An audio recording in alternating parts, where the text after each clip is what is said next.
All right, should be good. What up, everyone? How's everybody doing? What up, Carol? What up, Fish in the Southeast? Daniel, and we got Tyler here. Yo, yo, what's up, guys? Which I'm just gonna be doing an unboxing tonight. Pretty much just unboxing some balsa baits I got, and some JDM baits I got from the Hookup Tackle. Not too many, so shouldn't be too long of a live tonight. But Not a 3 hour show tonight. yeah, nah, not tonight. Our first couple have been really long, dude. Yeah, we just go on a tangent out of nowhere. Yeah, well, So, it's not the worst thing to hey, do, but yeah. yeah, we've had a couple really lengthy ones. But hey, John. But yeah, and then also maybe go down, a couple of different rabbit holes or two about certain baits or anything like that. But also, did Yep. want to tell you guys that I went fishing a little bit this week, not too many times, but I haven't had the best luck. I caught one small fish, nothing crazy. I did go fishing last week with my family, a couple of my family members, and my little cousins, and my older cousins, they had brought their his kids with them, and he doesn't really know how too much of fishing and stuff like that, so he uses like spinning stuff, and really they only been out like once or twice, and I had this sort of like a beginner's bait casting rod and reel. It's actually right here. It's pretty cool actually, and it was I was actually pretty surprised at the whole thing, and it's a Ike Easy Cast, and it's meant for like little kids that want to get into like bait casting and stuff like that.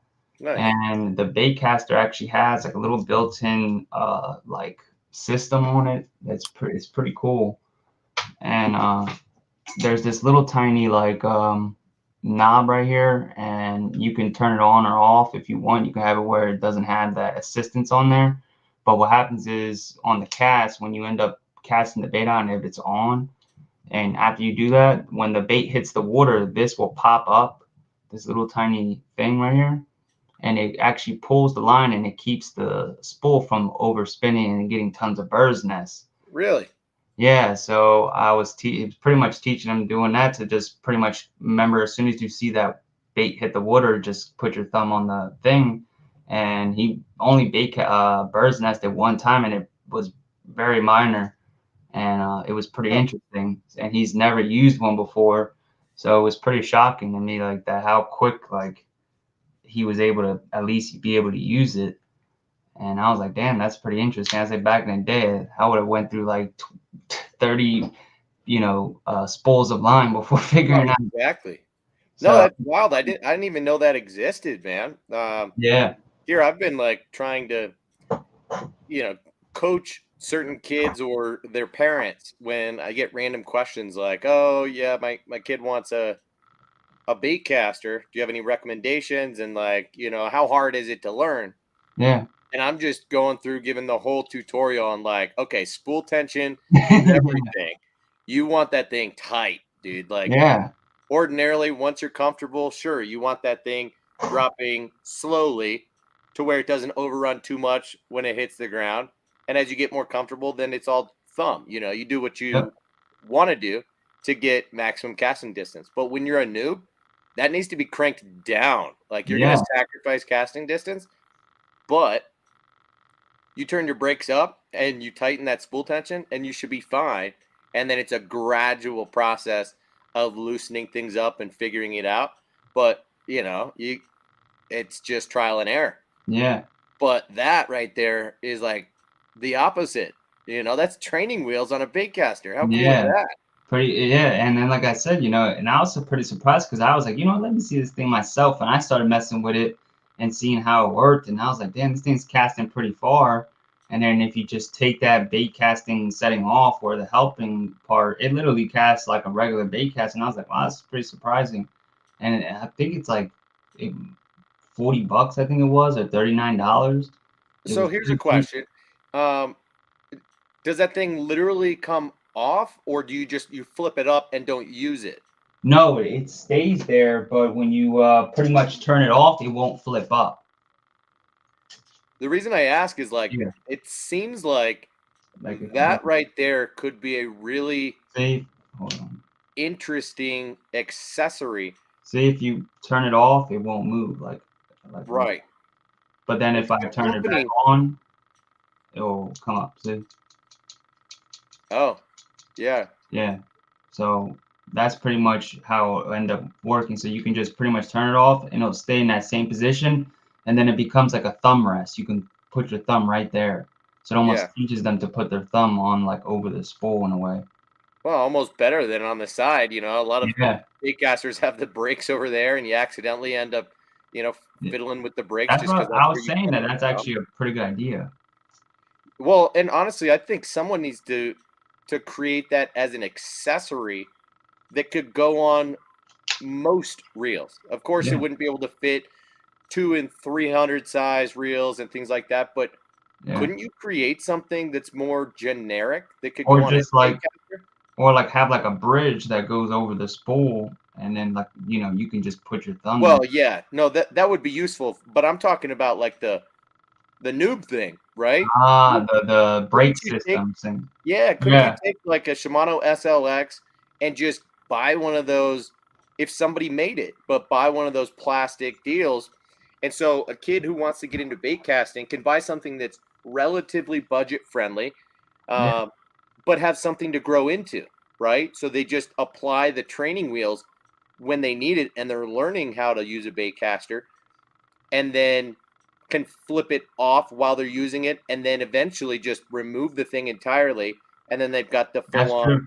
SLX. Like That's very true. someone needs to create that. Yeah, I didn't think about that. That's Yeah, that wild. would be cool. And like I said, I didn't even know that existed neither because I was really with my dad at like I think it was Walmart, and I was just looking in the fishing section, and all of a sudden he just looked, seen that, and he was like, "Oh look, you see that right there?" And I was like, "Oh, what is that?" And it looked weird at first, and he's like, "Oh, but look, it's like because he really doesn't know how to use a bait caster like that, so he was thinking of something he could mess with." And I was like, "Oh, well, I guess we try." And it was like on sale, so he ended up getting it, and then I ended up it's like he never really used it like that, so I ended up letting my little cousin use it, and then trying to like teach him how to pretty much cast it, and pretty much he got it pretty quickly, and then within like about took about like 25 minutes, he was casting on his own and getting it out about 25-30 feet first, and then he was getting the hang of it pretty much, and then by the end, I'd say he was getting around 30-40 feet before it started raining. It was pretty, interesting to That's me cool. without bird nesting. Yeah. So Well, that, and did I see a rooster tail on there, dude?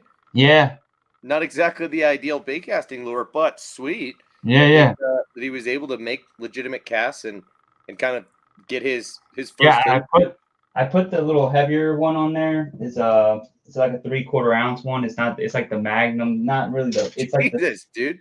What? Yeah, it's the little bigger one. It's like Did you say 3/4? yeah. It's about like 2 inches almost. Yeah, that's a big one, but 3/4 ounce is ridiculous. Yeah, it should. Yeah, this one takes up to like 5/8. This little rod. Yeah, Let me see. I can actually weigh it real quick. I think that's what it is. I would have guessed like 3/8, but I could be. Uh, Tell me it's six. 10 grams. It's 16 grams. So 5/8 maybe. Yeah, Yeah, yeah. So it's still pretty good. Little weight, and definitely. it was getting out pretty decent. So, and I just wanted him something to at least just use so where he could just straight throw it and just retrieve. Yeah, Not have to just really get that whole thing down first, because since he hasn't really learned how to cast it, yeah, so yeah. John's asking about the redesigned SLX rods. I have yeah, seen I've seen that that's a thing, and I've they I've look nice. seen both Matt and Brendan talking about how the swim bait rods look to be pretty reasonably or pretty well made for the price tag. That might be something that immediately kind of jumps in that same category as like a Dobbins Fury or something of the like that Yeah. is right around that $100 price point swim bait rod that could be good. But I haven't looked too far into it. You know, honestly, I'm distracted by maybe buying a SLX BFS reel from one of those Japan retailers. It's like I don't know why I found out, but I heard a couple weeks ago that because the yen is doing so horribly, that you can buy JDM Yeah. reels and some tackle like cheaper than ever if you buy it direct. Yeah, from over there. And someone was talking about how they were getting like a Shimano Metanium for like $250. And I was like, oh, that's a damn good price. You know, Yeah. aren't they normally like $425 or It's something like like half that? off I almost. was like, that's a hell of a deal. I'm not in the market for a Metanium, but Yeah, for that should I price. get one? I mean, gosh, I don't know. And so I seriously considered it, and then I was poking around the website looking at all this stuff. Like the Metanium, they're releasing a new version this year, or already have in Japan. That's a shallow spool Metanium, and so essentially it's a BFS, but they're not calling it that.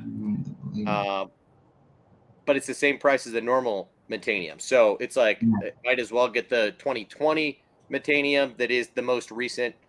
But then I saw that in Japan, they've got an SLX BFS.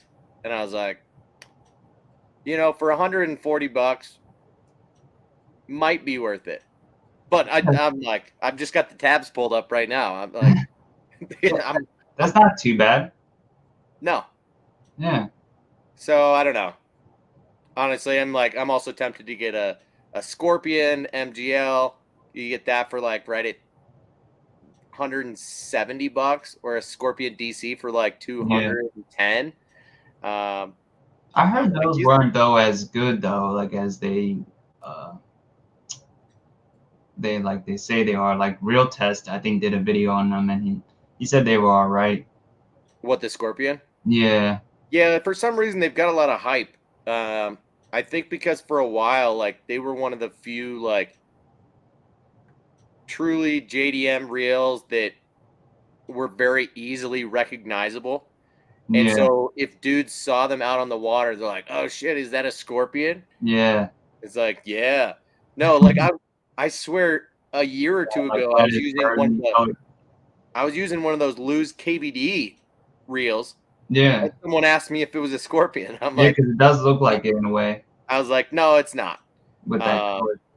You know, I've never really had interest, but it's interesting that people seem to look out for that or notice. Yeah. Through the aesthetics of a reel. Yeah, hype on it. For sure. Yeah, that's pretty cool. But before we get into it, I'll let you know. Last time we were live, I think on this channel, I mentioned that small bait maker from Colorado, Fishing Pox. You remember me talking about that? Refresh it a little bit. What does he make? He makes glide baits. Oh yeah. You're talking about like your friend that you know? He's not my friend. I just met him out at the body of water that I fish. And he was testing some of his baits. This was like a year ago, and he had this yellow perch bait that just looked ridiculous. I can't exactly zoom in and show you, but yeah, I see. Yeah, so the Fishing Pox syndrome. Of course, it's all he's got another bait called the Virus. But I asked him about pricing on his baits, and they seem. Wait, go back to the other one. Oh, shoot.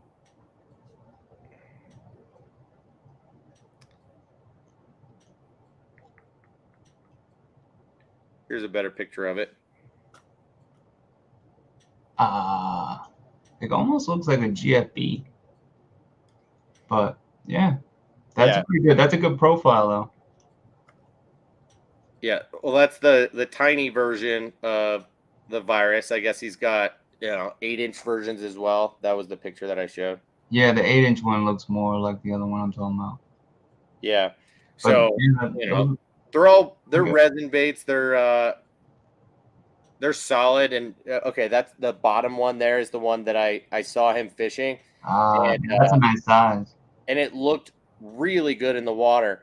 So he's making these in 7, 9, and 11-inch baits, and Nice.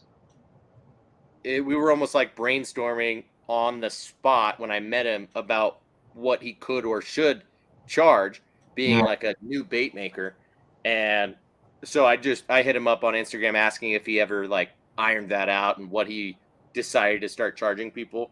yeah. And he said that yeah, he's selling them for 100 for the 7, 125 for the 9, and 150 for the 11 as blanks, because now he's actually outsourcing the painting to Paint. somebody else.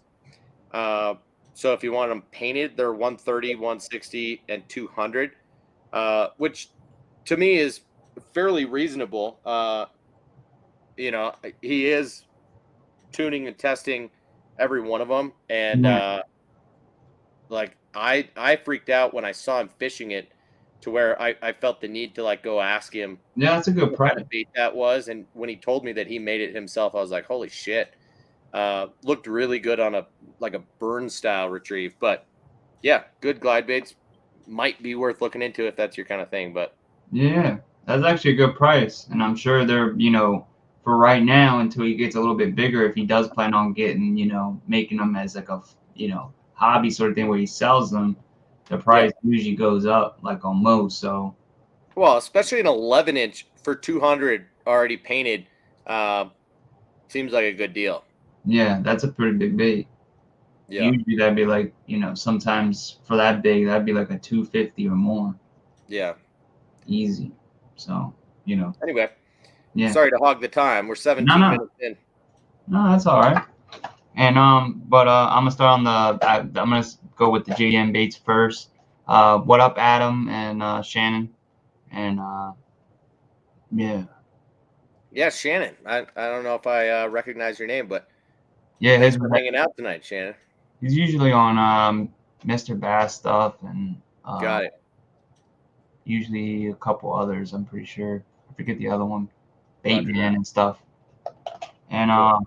but yeah, the first one I'm gonna go do the hookup tackle stuff since it's not too many things. But the first one I got, which is I really didn't think it was gonna be that big, but I was pretty surprised when I got it. But is the Yeah, Blitz, the Blitz Magnum. yeah, SR, Yeah, and it looked big to me. It's shaped differently, right? yeah, and I was like, I thought it was gonna be like like I said, like like something like that, or that size. But then when I Mm-hmm. got it in the mail, I was like, damn, this thing's pretty damn big. And it's like a ounce and 2/5, 40 grams. So it's not like the lightest thing. But if you compare this to that guy, it's like, Well, and that guy's big, right? I mean, yeah, so here's the shape of the original Blitz. Put that one up next to it. yeah, Look at just the shape difference there. yeah. It's like a hump. Yeah. So mine is shaped more. I mean, this is a traditional Yeah. Blitz, but I think the body shape stays the same for the entire series, whether it's the little guy, or the standard Blitz, and even Yeah, the deeper divers, everything like that. But that dude is fat, like it's yeah, wider, and it's got that hump, uh, a much yeah, less tapered body, right? You look at this guy and just how much the tail curves up, and yours doesn't quite do that the same. yeah. Now the weight's still exposed, right? No, Really yeah, no. interesting. The bait's totally meant to be done like doing something different. Um, that's what really the whole purpose. That's why like they're doing like something different with this bait over there in Japan, where they'll crank it down. It says like you can use it for its regular purpose, which is like you can go almost down like to 4 meters on like a certain type of line. But you can also go 2 meters with it using heavier size line, and also use it as a top water bait or subsurface bait, where they're pretty much going like this, which I was doing with the Right. flat side I had, and I was surprised that I was like, oh wait, they're doing that with this too. So then I was like, oh shoot, let me try and get that, because I was like, I got bit doing that before with those Yeah. baits. I was like, you know what, let me see if I can get something like this, and they'll just do the same thing where they almost twitch it and it becomes like a twitch bait, and crank, and then you can just, as you're doing that, stop and then just start cranking again a little Yeah. bit, let it float back up, and then start twitching again. Right. And so that's why they added that, feather treble as well on it, so to give it almost that top water sort of, you know, like what, bait. So you're pretty much Now it getting. looks like the weight is still in the same place though, right? I can see a little bit of shape. There's like a little. I think that's part of the body almost. It's hard to. It's Okay. very. It goes Yeah, almost it sharp. looks weightish from the video, but maybe it's Yeah, not. I don't know. So interesting. Was that I remember seeing that on the hookups massive bill. video. Well, the bill is almost completely square, huh? Just barely filed Yeah, off on the edges. yeah, just pretty much little lopped, Huh. and that's definitely not gonna get snagged. I know that. Now, did you say that thing goes 4 meters deep on lighter line? Yeah, I can. Good God. How Yeah, I was like lost. I was like, wait, what? that goes 10 feet plus? How Yeah, that kind of blows my mind. it's I almost mean, like an Evoke 4 in a way. right. I mean, it would make sense if you said it goes 6 feet, 7 feet deep, but like Yeah, four and you meters is 12 or 13 feet, dude. Yeah, and you can go 6 feet if you want, if you just use the heavier line, and or just go slower with the Yeah, crank. And then that's right. what they said. If you go faster and use a lighter line, you can get down that deep. So I was like, That, damn, that's that's pretty kind of cool. cool to have that versatility, right? Yeah, If you want to fish deep, you can, but if not, then you just yep, do exactly what you said. You throw it on 20-pound line and you fish it slow near the top. You can switch between that twitch style retrieve where you're walking it and then yeah. That's why I just was either pulling it or just doing a wind, kill it, and just then get it to go a couple feet down and come back up, a couple feet yep, down. yep. That's what I was pretty much thinking of doing. Exactly what you just said. That's cool. Yeah. So Now, the other thing that I noticed is that is that the only color that they had that comes with the feather treble? I think they yeah, mentioned something like that, right? yeah. This is that new color they did, and I think also it comes with different hooks. If I'm not mistaken, it comes with the Ryugi hooks Yeah, head. So I'm not sure if it was like this new color that they decided to do, and then also because of the way they were using, like I said, that specific technique with this bait, they decided to make that feathered treble for that, certain specific type of way of fishing it. So maybe if you bought it with the regular one, you could just put a feathered treble yourself, and you'll get that same sort of look that they're right, talking about when you're walking the bait right. too much. No, So and that makes perfect sense that if you plan to fish it and walk it more yeah, frequently, that feather treble could certainly make a difference. But yeah, that's I a think it'll look nice. pretty clean looking color. Yeah, I'm surprised it didn't sell as much as it did and the other colors did. So that's why I was surprised. Unless they just got a crap ton of them. Yeah. Well, But Brendan said, and I think we all agree, keep us I'm posted sorry, on guys, how for that. not highlighting the comments. I've been No, freaking. it's fine. Brendan just said you have to tell me how it performs. I think we all probably agree with that. Like, just Yeah, I definitely let will. us I'm actually know. gonna try going fishing tomorrow. I didn't go today. I was real busy messing with the yard and stuff, doing a whole bunch of random damn things.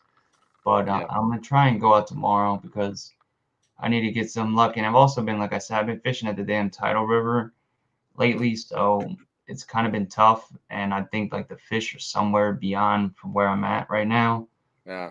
But that's why I'm really hoping that maybe uh, sooner or later they'll move into that area a little bit, or I just need to get that damn kayak out and really get everything I need for it. That's another thing. Yeah. But Well, that's what Brendan had just said.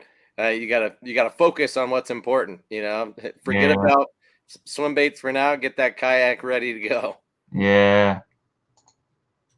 John said, combat means to come to right. Yep. Yeah. Yep. Oh, what do you mean? The guy is that The Julius? color of the Blitz Mariner is the only one that comes with the Ryugi hooks because it's a pro staff color. The guy who also sponsored by Ryugi. What, the guy meaning Julius or who? I think he's talking about the color staff is because the pro staff is the guy who's also probably. Well, yeah, I wonder because color.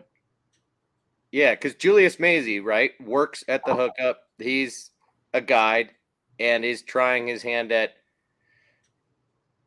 what is he fishing? The opens? I think. Sure.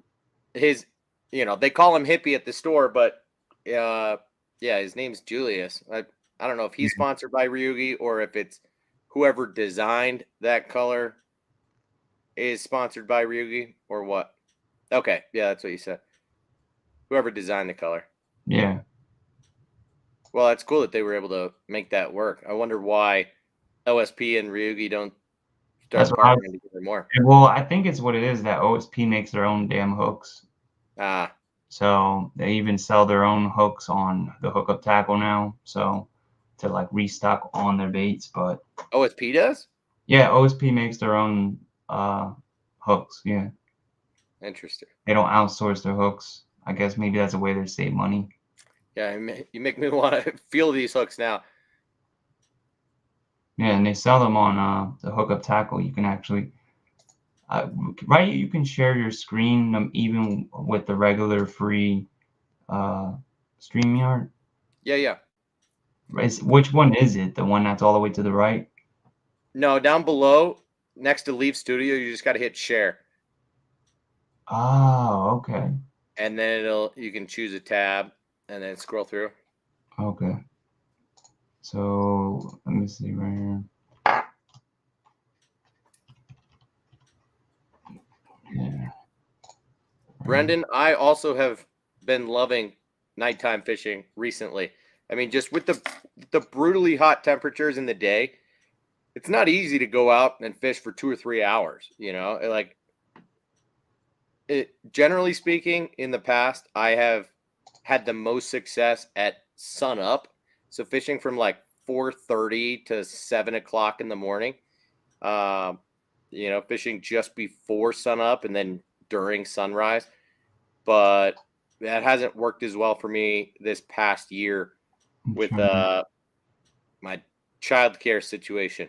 So yeah, what you can make work. But recently, nighttime has been the deal. I'm trying to get it to allow my damn security on my damn computer's not even letting me. John says that Tina Miki, the CEO of OSP, used to be sponsored by Hayabusa. Interesting. So I wonder how they feel about him making his own hooks now, being a direct competitor. Yeah, some reason I can't share it for some reason. Damn it. That sucks. What, you want me to share something? Yeah, if you can do it, yeah, that'd be cool. What do you want me to show? No, I was actually just trying to show the OSP hooks on the hookup tackle. Sure. The standard ones that you can get. I don't know why it's not letting me. It's like some security thing. Yeah, OSP standard hook? Yeah. All right. Yeah, I'll pull it up.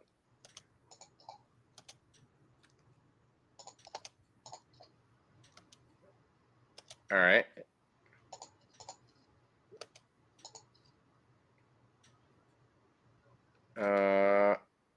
I thought I was sharing. Am I not? Nah. I don't know what the hell is happening. it said I was sharing. I know. Well, that's what I'm saying. It's like mine is doing that too. I'm trying to show it, but then it keeps saying like it can't access it. You know what, Brendan? We know we don't need the shortcuts. We were already sharing, dude. It's just not showing you what we're sharing. So, Oh, well, you guys can go to the hookuptackle.com. Yeah, yeah. OSP standard hook. Looks like there's $7 for a pack of 7 or a pack of 6 if you're getting size 4. So they're not cheap, but they're also not crazy expensive. Yeah, They yeah. fall right in line with like most owner hooks or most Gamakatsus. So if you're not buying in bulk, that might be a decent way to go. I don't really know if there's a reason to choose those hooks over something else other than you just being a nitpicker and feeling like, oh, it's an OSP bait, I want OSP hooks on there. But Yeah, yeah. I don't know why you would feel that way. I'd rather just put some gummy round bends on. Yeah, exactly. These hooks feel sticky. I'm sure Oh they yeah, feel they're good. sharp, but they kind of are like very They fine. feel a little bit thin to me. Yeah. Like I feel like I could bend this And out with my finger if I yeah. wanted to. Yeah. So for that reason, you know, I would probably stick to either owner or Gamakatsu. The next week, since we're on OSP as well, I got the Blitz Max Nice. and in the real perch color. So now tell us what's the difference. In the line of Blitz, the Blitz Max is the biggest guy, but has the same diving depth as the original Blitz, right? Pretty It's much. still that same 0 to 6 foot diver. Yep. So it's Just the bigger version. Look at that bill shape though. Compare that. Yours is a little bit more coffin. yeah, it's sharper. Um, that color pattern is wicked though, dude. Show that again. Yeah, man, it is. That's why I got it. I had to get it. That's nasty. Super realistic. Yeah, it looks just like the perch we got here too. Has that gold flash with almost like greenish hue to them on the top. Yeah, I love that. Yeah, and there's plenty of these too. I was surprised this wasn't as sold out out of all the colors. But yeah, it's a nice bait. And so what are the specs on that thing? This one is 2.5 inches, 11/25, 12.5 grams. I don't even know why the hell they would say that. So What? in grams, what was that? 12. Like, 12. yeah, 12 grams. I was like, So what? it's in between 3/8 and a half, right? Yeah, it's like the weirdest fraction you can think of. Really, it's 7/16. Let's stick to normal stuff, but nobody Yeah. would think 7/16. It's just Who says 11/25? That's stupid. 25ths is not a thing. That's what I'm saying. It's like it says 11/25. I know. I don't understand that. That's happened to me once or twice, and I have to block that out of my mind. Like, you didn't just try to do that. What? That's not a fraction. That's nobody knows what that means. Yeah, I'm like, wait, what? The time, like putting 0.25 times 11. Yeah, you're like, okay, 0.04 times 11. What the fuck? What up, Nathan? Nate Dogg, better than quads. Well, yeah, well, duh, Yeah. but the quads are what they are. Like, You're too people damn still quick. buy them given the price because they're using them for very specialized techniques, especially like swim baiting. Yeah. I think the swivel ones are the ones that come with the 2. The other ones come, I think, with 4. Yeah. So I was, whoa. Yeah. 2 You've more. got a big bait that fish can gain leverage on very easily. To get a swiveling hook with 4 points instead of 3 makes a lot of sense. I mean, I get that. That's why I think, the Kimkin or Kenta pretty much put that on that Evoke Zero, on the bottom. So, you would get better hookups and end up having, to have a swivel in the built into the bait. Yeah. Even I mean, it always makes you feel better about spending $50 on a top water, And plopper then also style it bait. had one on the nose too, which was confusing to me that, he would put one on the front of the nose as well, a swivel, and then put it on the hook as well. Yeah, I've always been weirded out by hooks on the front of baits because would that not create excess drag and cause a totally different action? Well, they have the front hooks on the Depths 250s when they put the head hooks on, but I'm talking about the swivel on the nose of the bait he designed, where actually on those Evoke Zeros it has a swivel on the nose, and he has the swivel on the hook itself.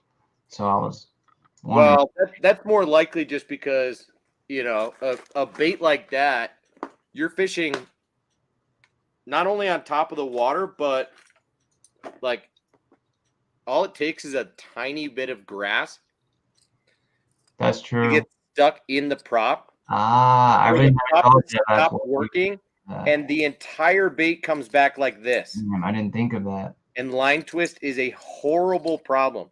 So Yeah. when I'm using big ploppers or when I'm fishing around grass, I will throw a swivel on the front of the bait. So that actually does make sense because Yeah. that was one of the main problems with the Didn't think about original Whopper Plopper in the 130 size, and what led them to redesign the tail in the 110 and then the 75 is that the tail actually has this tapered section which fits Yeah. into and creates less separation The than old, you get in the original ones. Is that a 90? yeah, the old one. Look at that separation at the tail. I have Yep. one here too that, check that out. Yeah.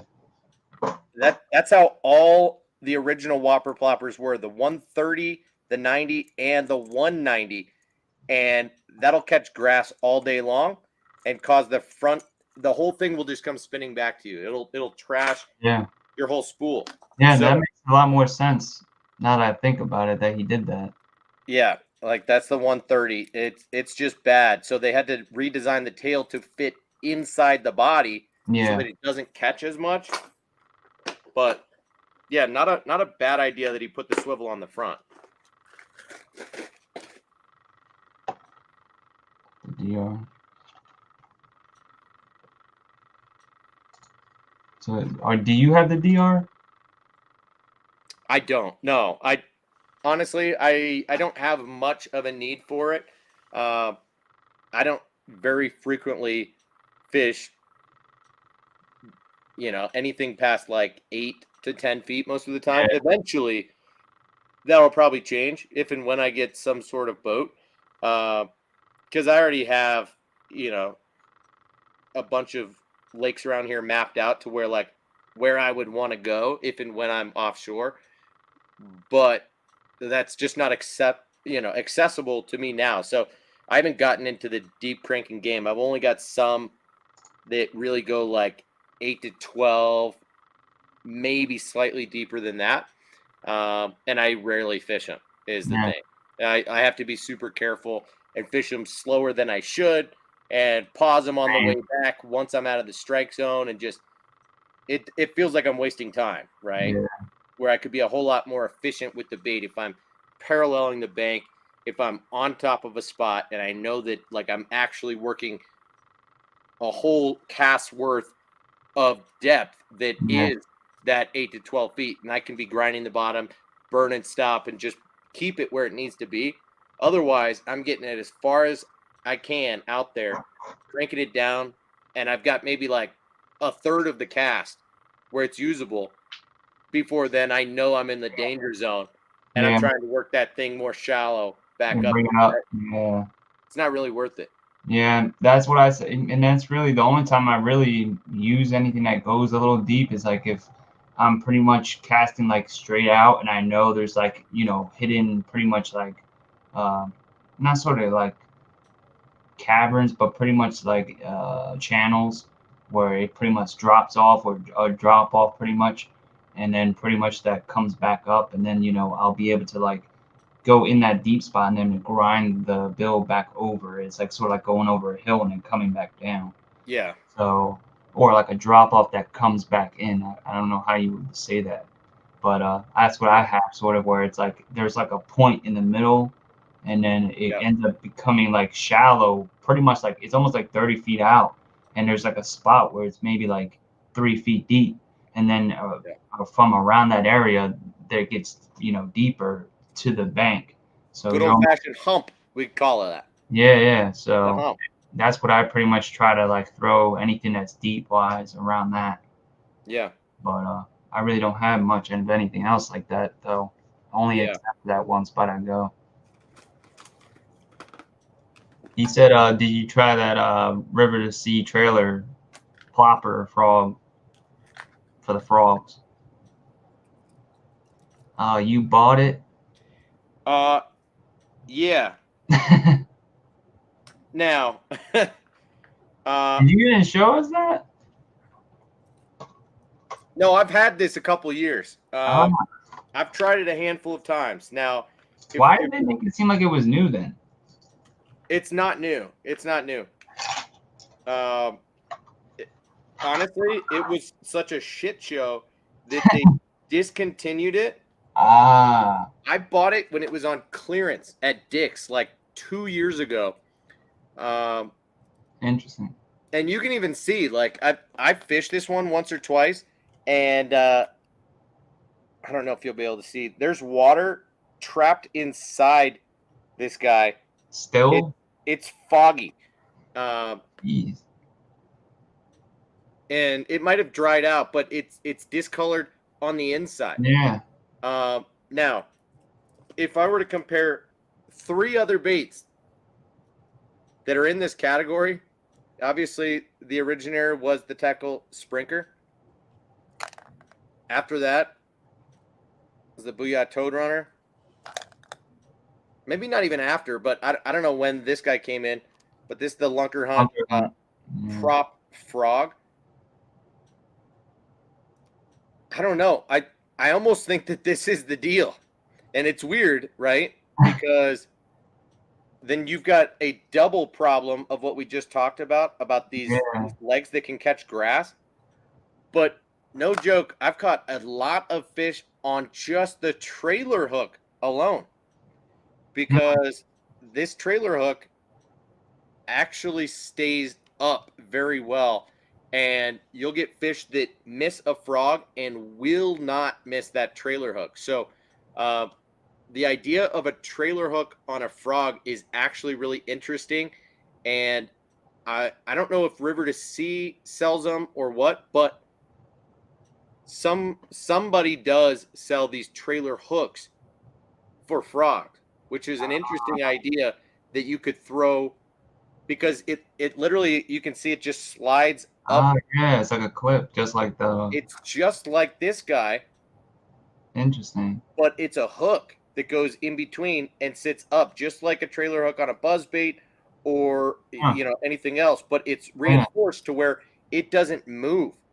Shoot, I'll take that thing off of that and put it on a different frog. Exactly. So if you're fishing in open water, a trailer hook on a frog is so underrated.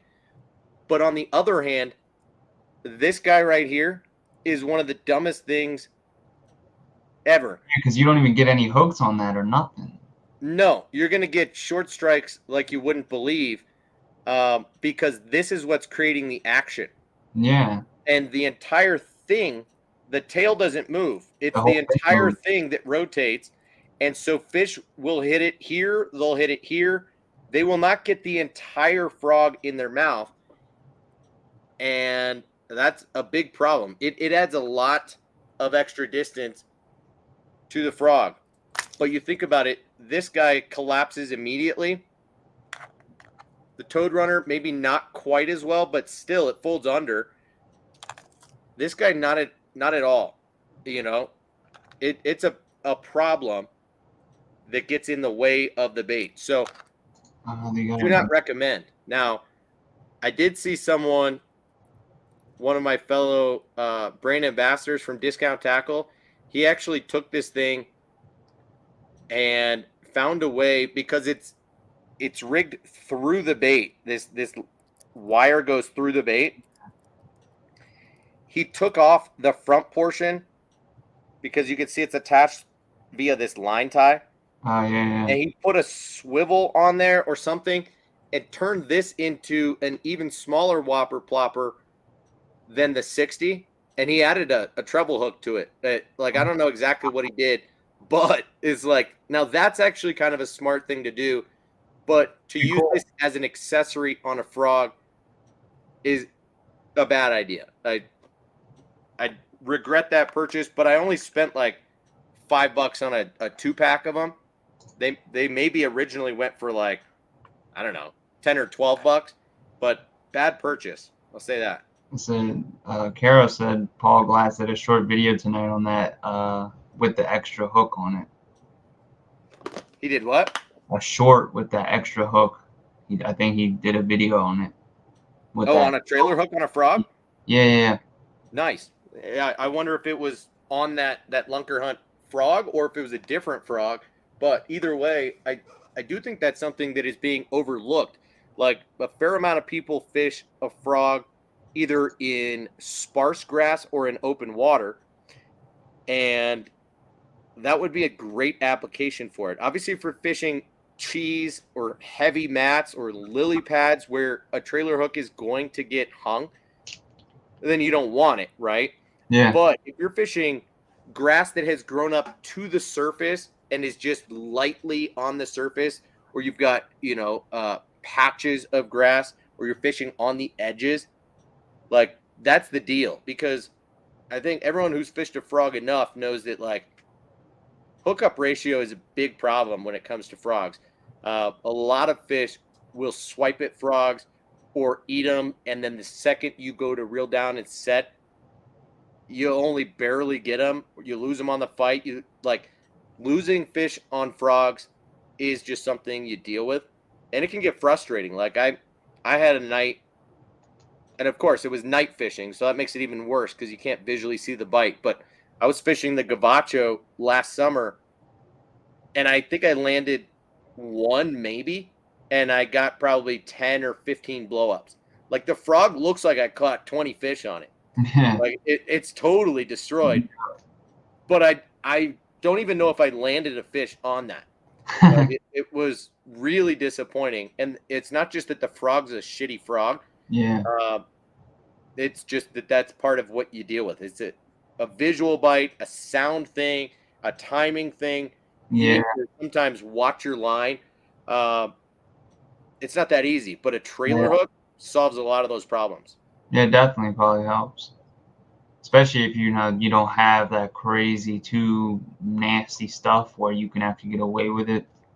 Yeah, well, that's what I was saying. Is that the hook actually sits up? Like, it's so not going to drag below and catch on stuff. It's just if you're in really thick stuff or in lily pads where you're kind of dipping. It's almost in a way the same way you have those moss spoons that do have that straight jig hook, and they come right through the grass. So right, it's in that same pretty much scenario. Yep. And Nathan said Lake Fork makes a trailer hook for frogs. Yeah, I don't know if I knew that, or maybe these are the ones. I don't know. Might be. Yeah, it could be since it's Lunker Hunt. He said that would work for a few areas: the grass, mats, top water.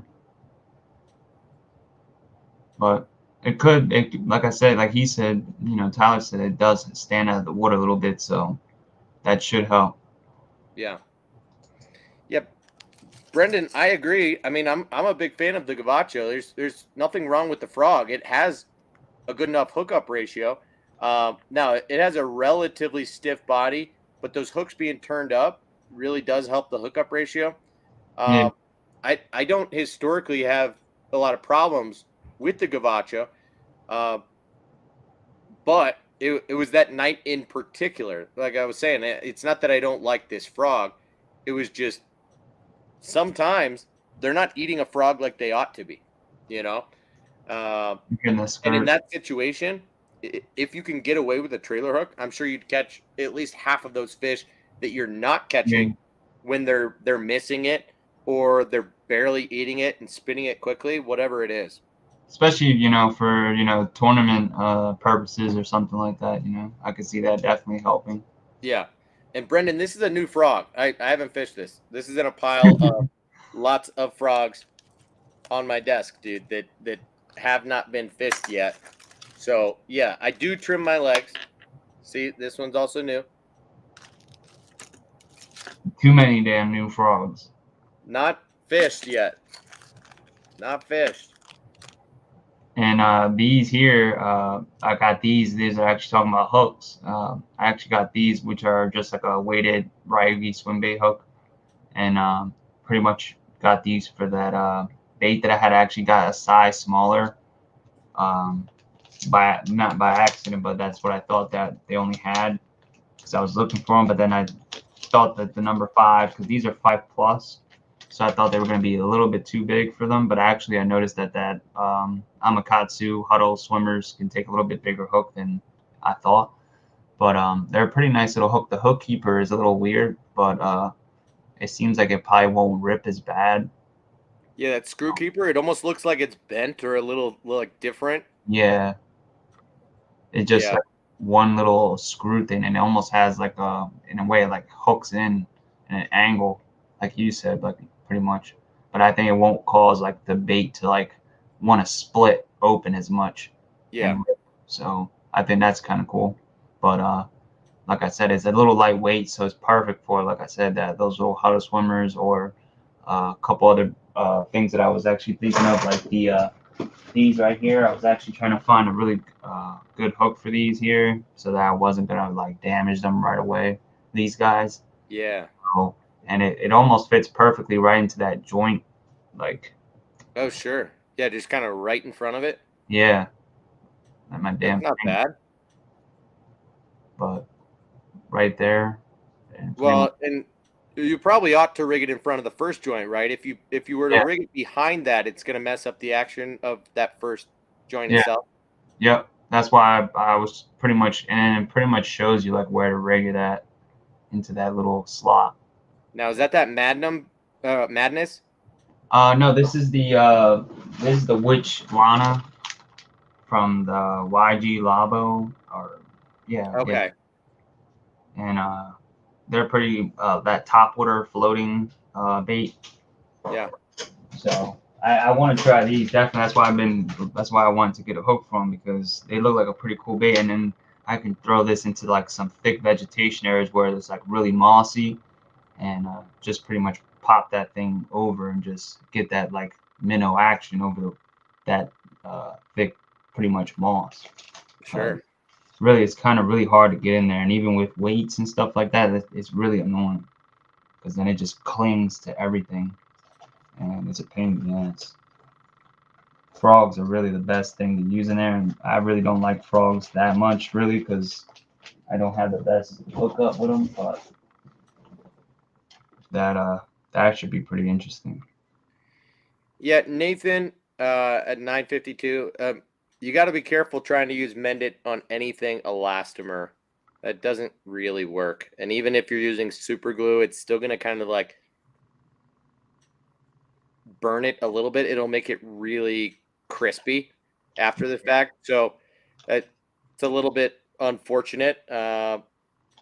You get what you get, right? Yeah, like technically you're getting durability out of the way that the bait was designed in terms of material. But if you run into a problem like the weight popping out, or like I experienced with the Savage Gear Duratec Toad and the nose just blowing out, like, sorry to say, but you're kind of out of luck. Good to know from your experience that the weight popped out of that flapping frog, because I've been on the fence, more pessimistic than optimistic, and not super in a rush to try it, but Cool. mostly just because I don't know where to store it. You know. John said the keepers aren't the best on them, but Well, you should at least give it a shot and see what you think. yeah. And then the Teflon, there's also Teflon coated, so that's another plus too. Yeah, I mean, Hayabusa makes good stuff, and it's interesting that like you can almost just spot them from a mile away. Uh, One from the coating, but two from just the shape of their hooks. Like there's something a little different about them, and I kind of like that. Yeah, the Ryugi hooks, I like them. They the treble hooks they make are pretty good, and a lot of pretty much their worm hooks as well. I have a ton of the different worm hooks. Wait, show me that pack again. Those are Ryugi hooks? Yeah. Dude. I wonder just how similar the Ryugi and the Hayabusa hooks are. Probably very similar since they're, pretty much like coexist pretty much near each other. It's I think owner's pretty much Hayabusa, and Hayabusa probably makes the same sort of hooks that Ryugi makes. Yeah, because I have noticed that about Hayabusa specifically is that, like, if I just see a photo of one of their hooks, I can almost tell right away. Not always when it's a treble, but there's something about the shape, the bend of their hooks that's just a little different. And I swear to God, that hook looked like a Hayabusa. That's why I said it. It wasn't on accident. Like, I thought that was a Hayabusa hook, but weird. Like, even I think that Baitkeeper, dude. I wonder if they've got some sort of collaboration or permission. I on the package, I was trying to see maybe if it had like anything on it that said, Hayabusa, but it doesn't.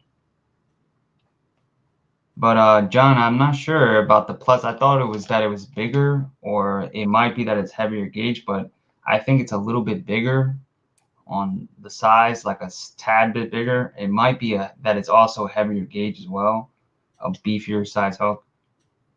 So that might be the case. I don't have the other regular standard 5/0, so I really don't know.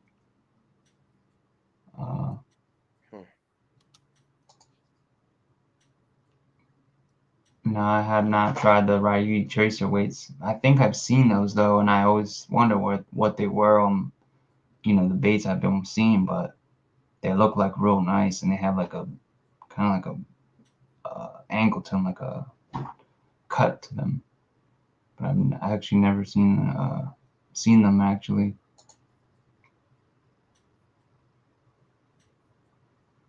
What are you talking about, Brendan? You mean for their plastics or for something else? It's called the Laztec. They kind of started the deal. If you're talking about soft plastics, it's because they're based in South Carolina and they started by targeting saltwater fishing, Redfish and all that. saltwater stuff. So durability was the deal. Like that. They just happened to attract the freshwater bass fishing market, and then almost at a similar time be able to get that chatterbait patent, and then just have gone down that line. So Elastec was designed for saltwater durability because those fish destroy standard plastisol. Yep. And bass fishermen have realized that, like, oh, it's convenient to have a bait last dozens and dozens of fish as opposed to one or two or 5 fish. Like, it's nice to have your baits go a long way. So it's that coupled with the fact that they're buoyant. So in some applications, like maybe a Ned rig or a shaky head or a top water, that can be useful. Like, they've just found a way to make Elastec work in the freshwater market. Silicone baits, they're good, and they're pretty much like just as like in a way durable. They can take a pretty big beating, but I think overall it's more expensive to make. Reason why a lot of the baits that are silicone, they're a pretty decent price, and that's why a lot of the guys that make them, like swim bait wise, that are silicone, like burrito baits, the Baca and all that stuff, pretty much they're in a decent price range, like $30-$40, and then some go up for a little bit more, but they do last a good amount, and it's a very durable material. But I think for like a mass produced brand, maybe it's just a little bit too expensive for them to make, so that's why they probably designed that specific material that is probably overall cheaper to manufacture, but still have the durability, to land a good amount of fish without tearing. Well, pin his comment from just a second ago, because I'm not sure that I read that right. Brendan's, he said, yeah, for their plastics, they use something called Stretch X for the plastics. There is a silicone that has the same durability and does not melt. Oh. Well, I don't work for Z-Man, so I can't quite explain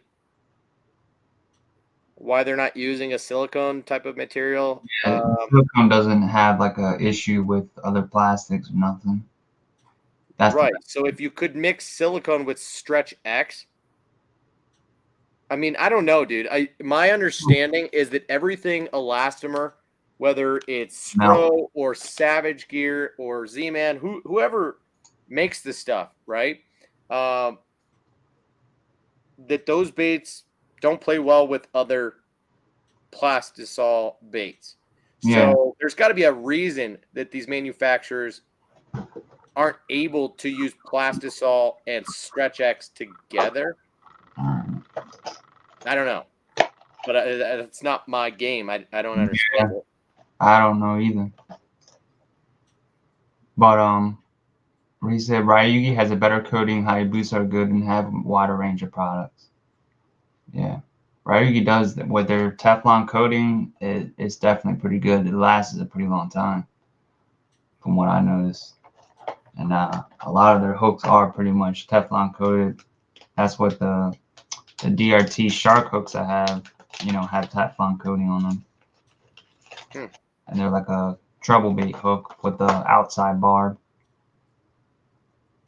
I wonder how expensive that is to do, or if that'll become more of an industry standard thing to see. Yeah, and then actually, there's these hooks that I actually got from this thing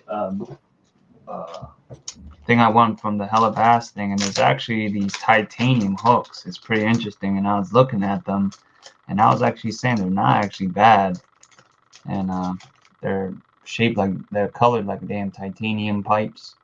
Jeez. And they have titanium freaking coating on them, and they're almost just as slick as that damn Teflon coating. So what in the world? So I was like, wow, that's pretty interesting, and they're sharp as hell. That reminds me of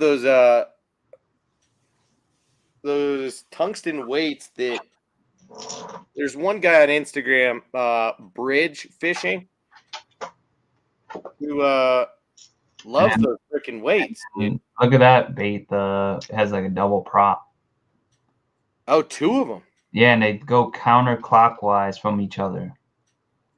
Really? Yeah. So I was like, that's very interesting, and it has a little bit of a rattle. Loud rattle for a small bait. That's cool. Yeah. So if you pop it this way, that's about what you'll get.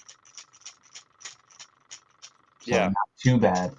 But if you're pretty much just moving consistently, it'll probably jiggle a little bit.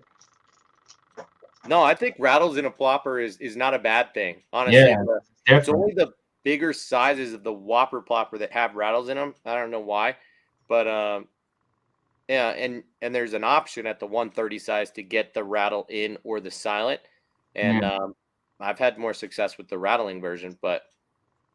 Yeah, and it kind of reminded me with this counter rotating props. It kind of reminded me of this buzz bait that was designed like that from back in the day that had counter blades from one another, and supposedly it was a very good bait. So I was like, interesting. Makes sense. So, but these are some other baits. These are the baits I got from TK.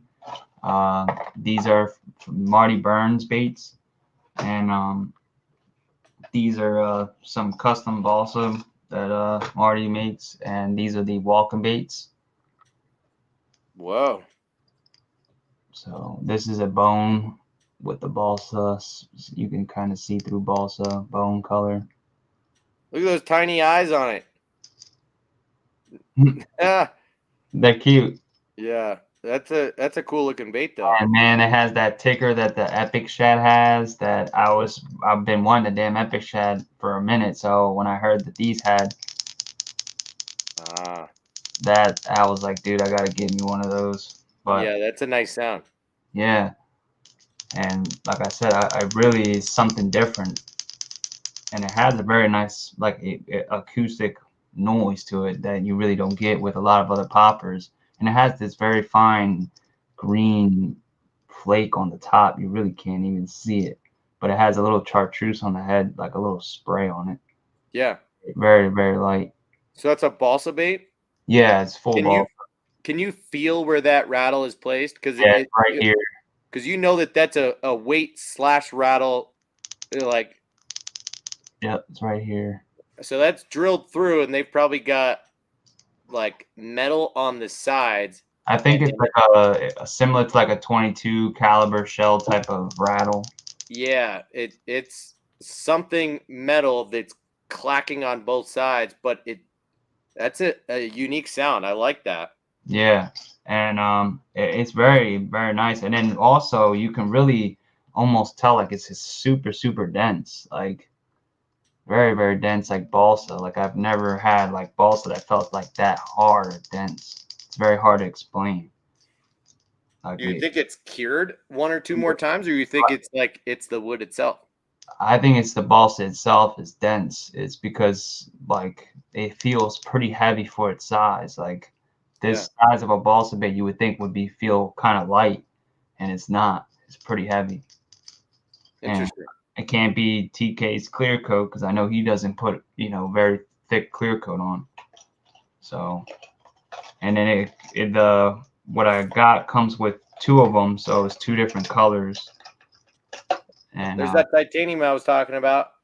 oh yeah, Tungsten weights in that multicolor weird. titanium oxide probably. Yeah, See you. Brendan, have a great rest of your night, dude. Yeah, see you. Uh, I don't know. He's talking to Nathan. yeah, I'm not sure about that, but I have heard that other people have had the same problem with the flapping frog. Everyone's just talking about that flapping frog and the weight popping out. Yeah, like Debo was showing. Yeah, they're just saying like, why would that bait have been released If it just falls apart instantly. if that's a common issue? Like you would think that they would have done a little bit of testing it out on the water to And not have a problem like that. But this is the other color of that walking. This is the ooh, sexiest color, nice. man.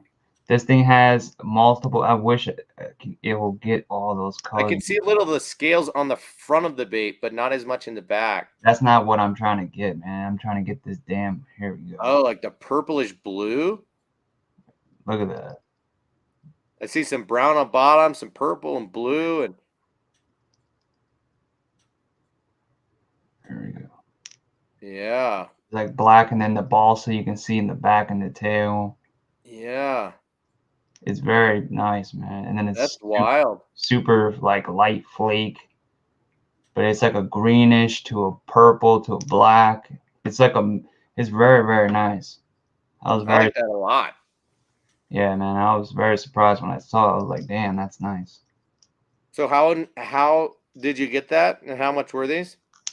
These were on his website on Tackle Crap. I put the link on the description in the video. It goes to his website, but he has balsa drops. The reason why I got them too as well is because I don't think Marty sends TK these very much. They're like something he asks for here and there, and so this was the one time he was really going to do that. And I think it's very like little, like maybe once or twice a year.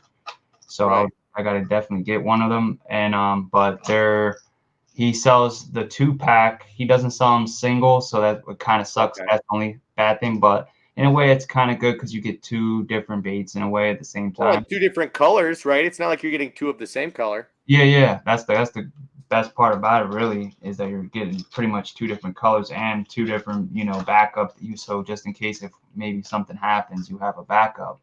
And that's why I wish I did with the damn epic shads, to be honest. And but like I said, they're $35 a piece, so it's $70, $69 without For two of them. yeah, for two of them. Yeah. So I mean, it's pricey, but it's not the most outrageous thing. Yeah, not really, because if you think about it, it's Marty Burns, and he makes baits really himself by hand still, and then overall he doesn't sell his baits to anyone directly. He only sells them to TK. So Yeah. really that's the only place to really get them.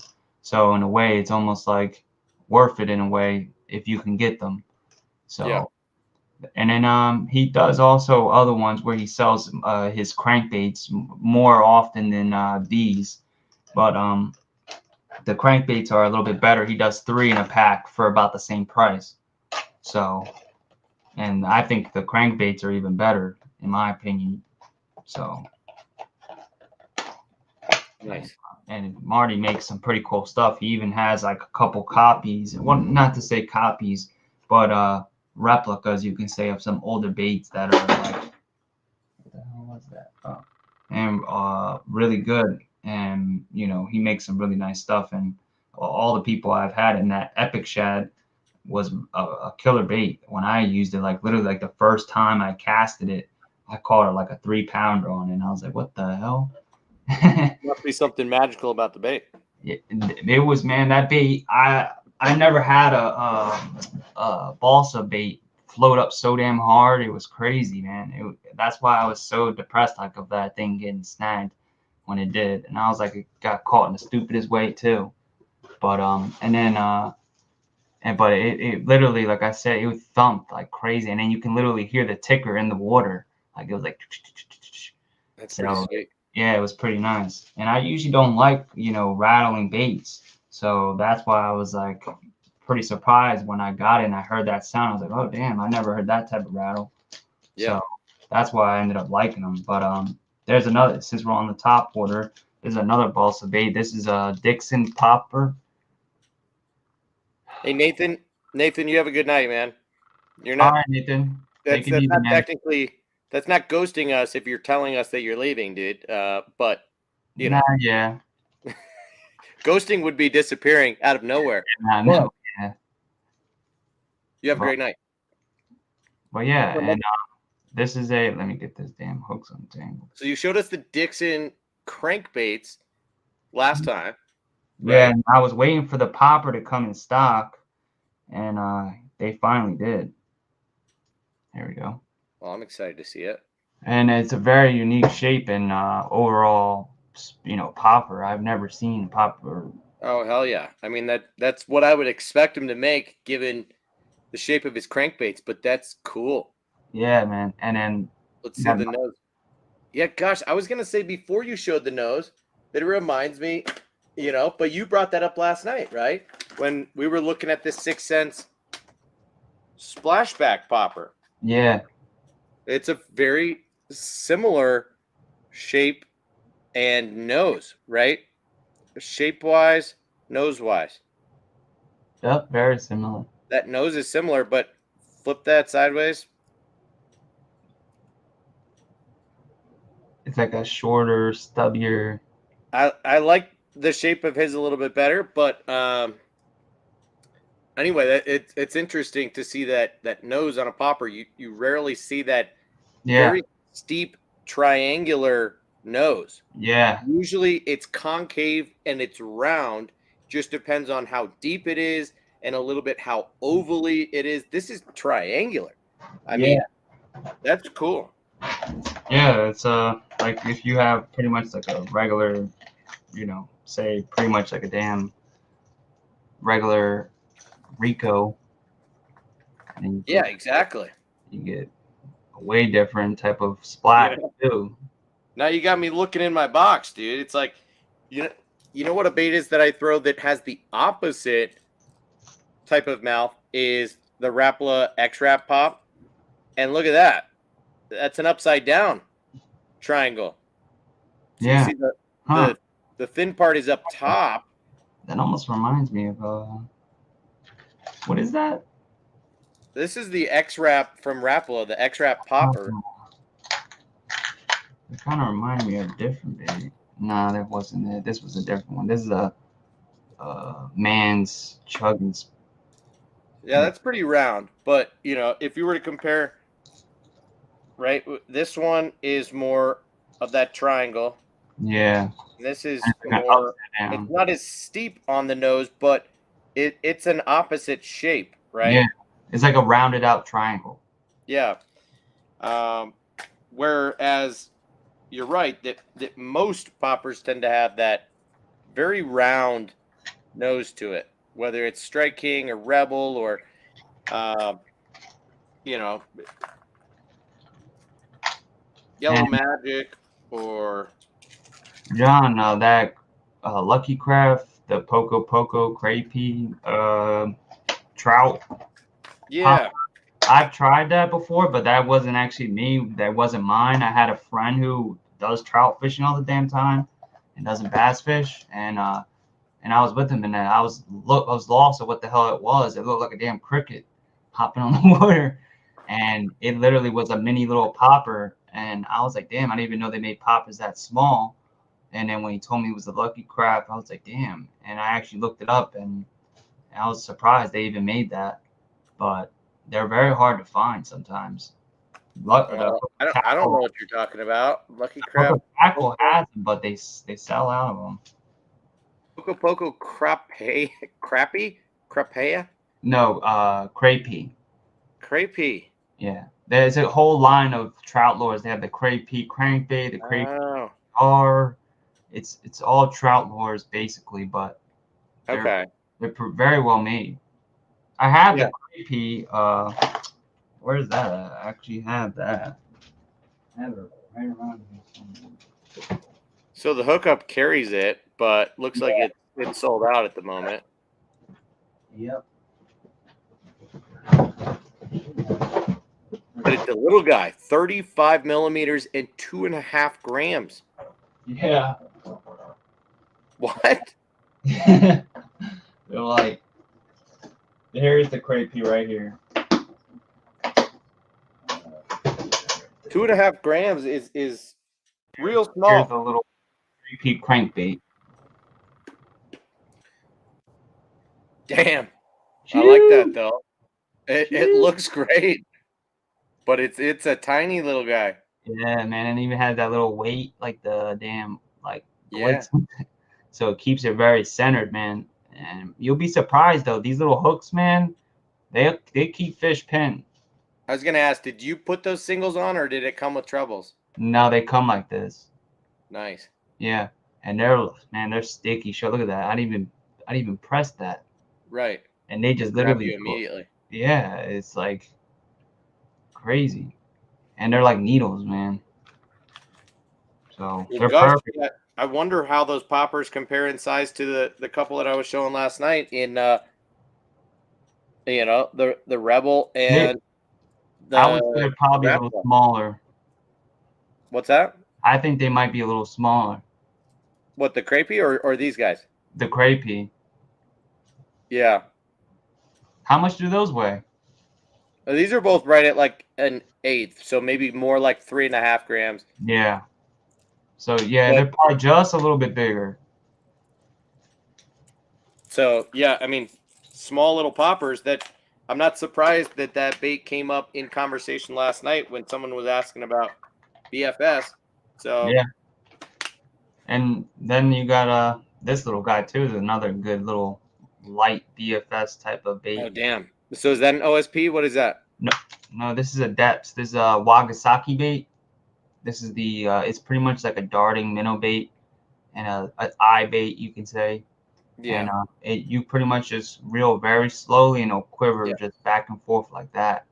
And it comes with a little swiveling hook hanger on it, so it's pretty cool. You know. But that's a super subtle bait, right? I mean, yeah, it's very subtle, and you could also twitch it, and it'll cause like little ripples on top of the water. Yeah. So if your fish are eating very small bait. Wait, on top. Is that a floater? Yeah. This is a floating bait. Interesting, because I maybe I'm wrong, but I thought that a lot of those baits, especially made by OSP, that Griff and Ben are talking about pretty frequently. I thought those were sinking baits. Yeah, they do make a sinking model of this, but this one here is the floating model. Interesting. So you can almost use this as pretty much a top water. Yeah. And pretty much like I said, go very slow, and it will just wiggle on top of the surface, and you just get that little tiny wiggle, and then that little bit of the tail will like almost move like like little tiny fin, and it looks pretty good. You'll be surprised on how good it looks.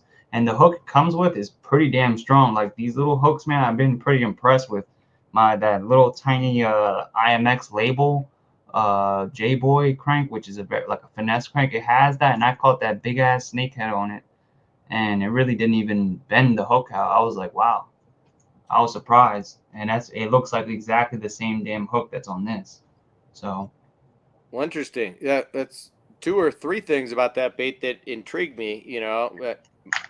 Mostly the fact that it's a floater, yeah, but two, the rotating treble hook, and or I should say swiveling, because some companies have gotten real stupid about rotating treble hook hangers, where yeah, what they'll do, uh, I think Spro did it first, but what they'll do is take a hook hanger and literally rotate it so that it's perpendicular instead of, yeah, and then you read that and think that it's a swiveling hook hanger, but it's actually not at yeah. all.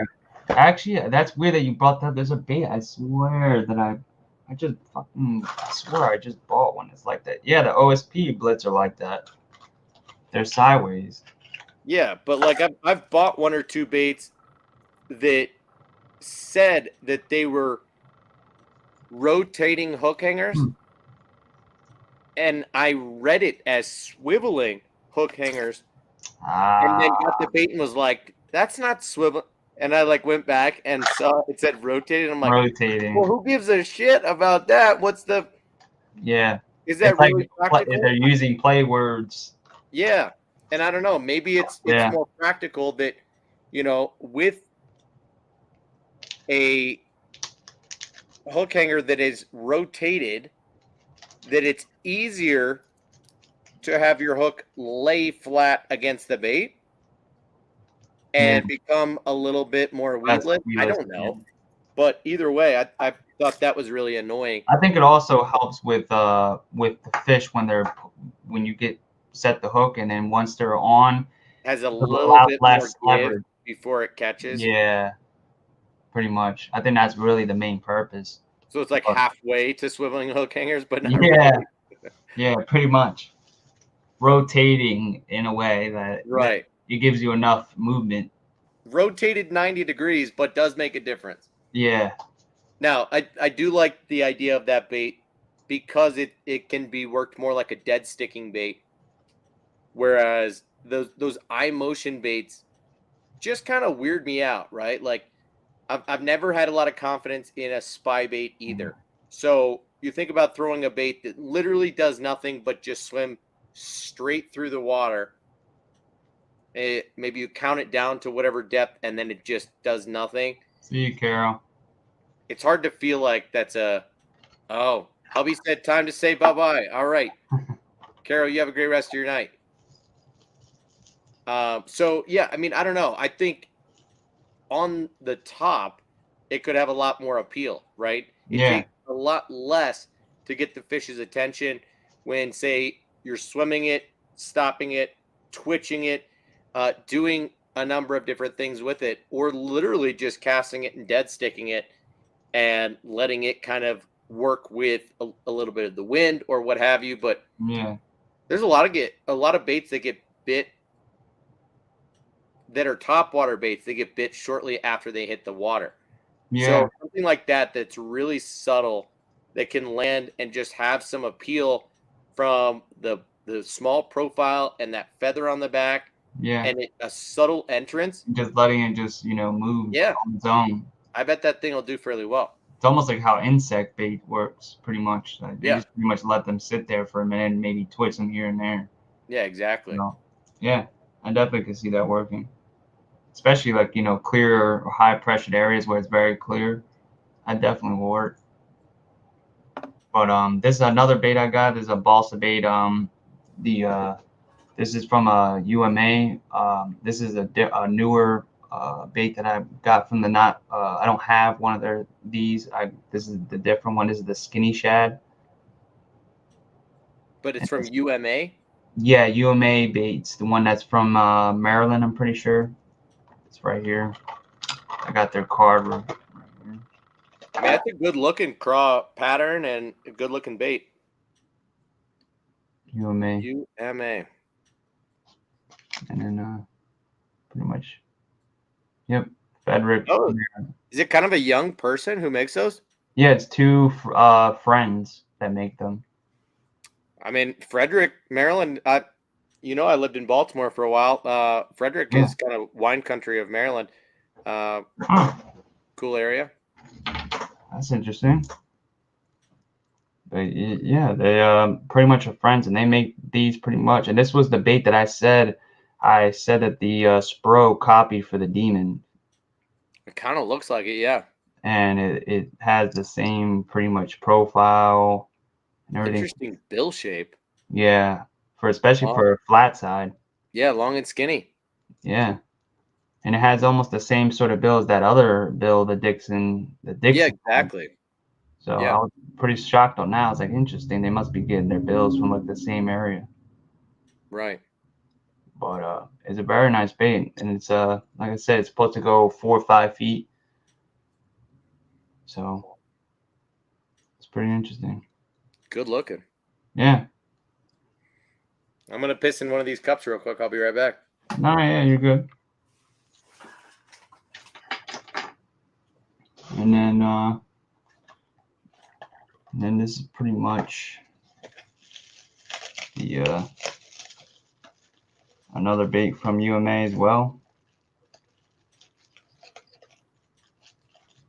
I got a another one of the pudges actually. Ended up just getting another one, so I have just another one in stock. But this is the pudge. Trying to get a good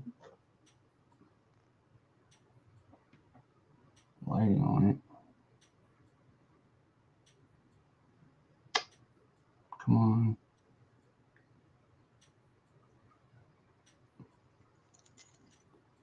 And this is that square bill. It's very bulbous. One side has this flake on it. I'm trying to get it to correct itself here.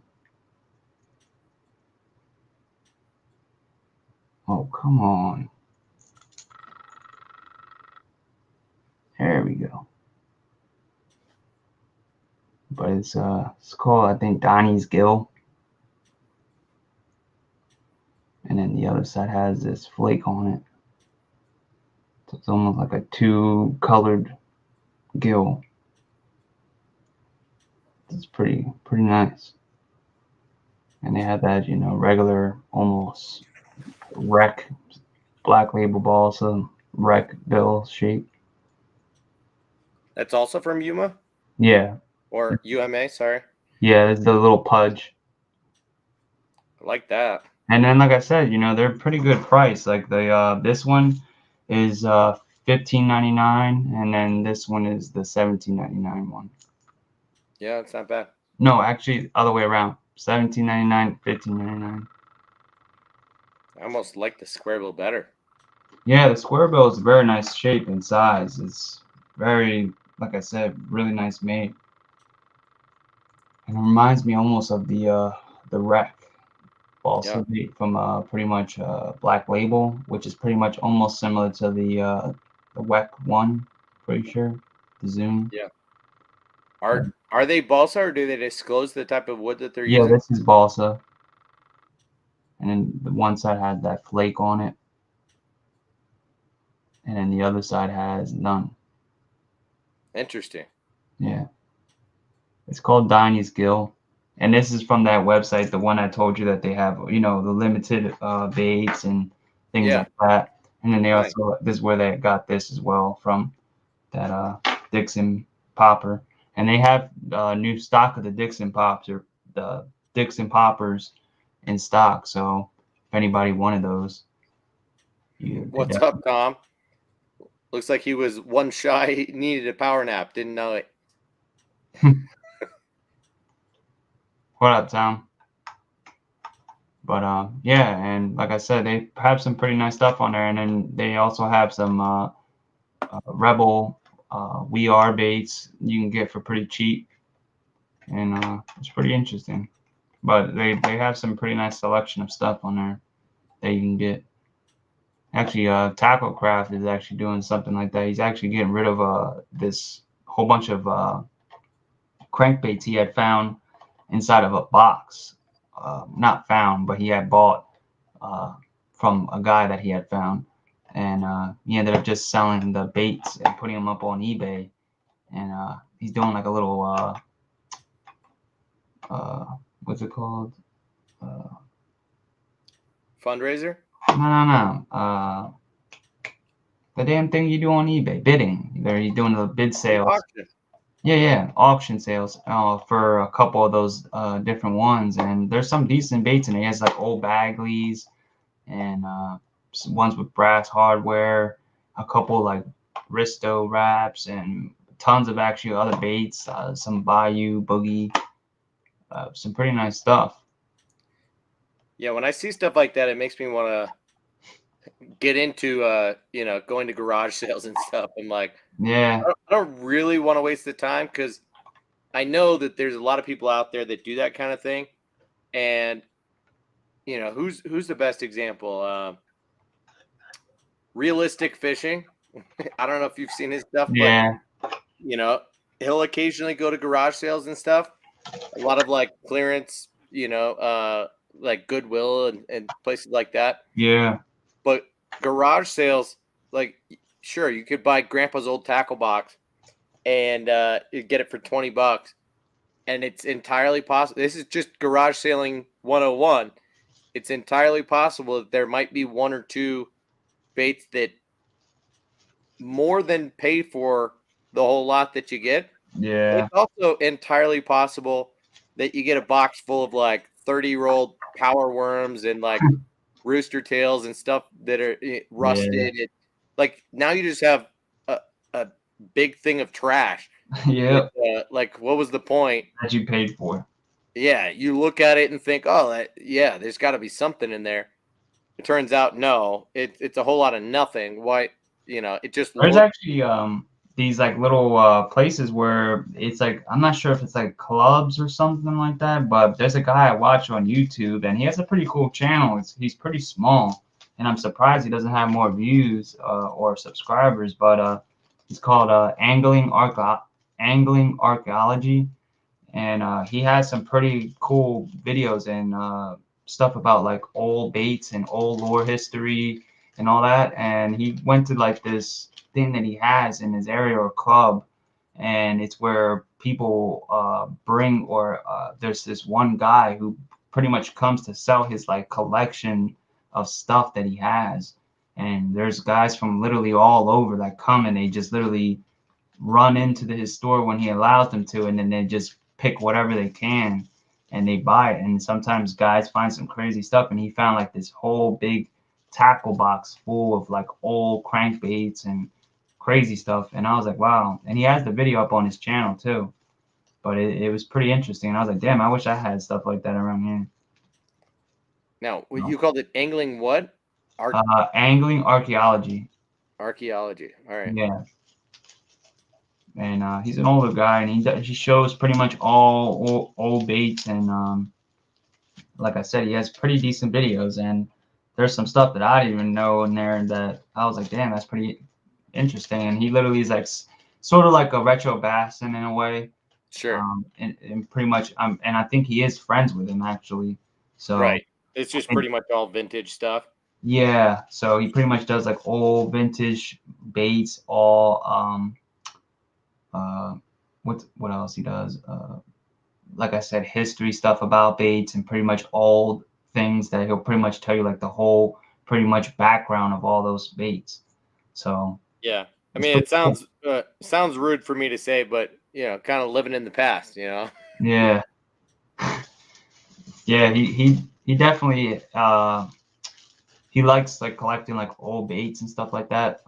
And I think he seems like pretty much like an old school type of guy. You can see like on the background of like his walls and stuff, he has like old school like everything you can imagine, like old school like models, posters, freaking everything. Like it's crazy. He must be like a collector or something of old memorabilia or something. Maybe he wants one of these super dudes. Shoot, I wouldn't doubt that, man.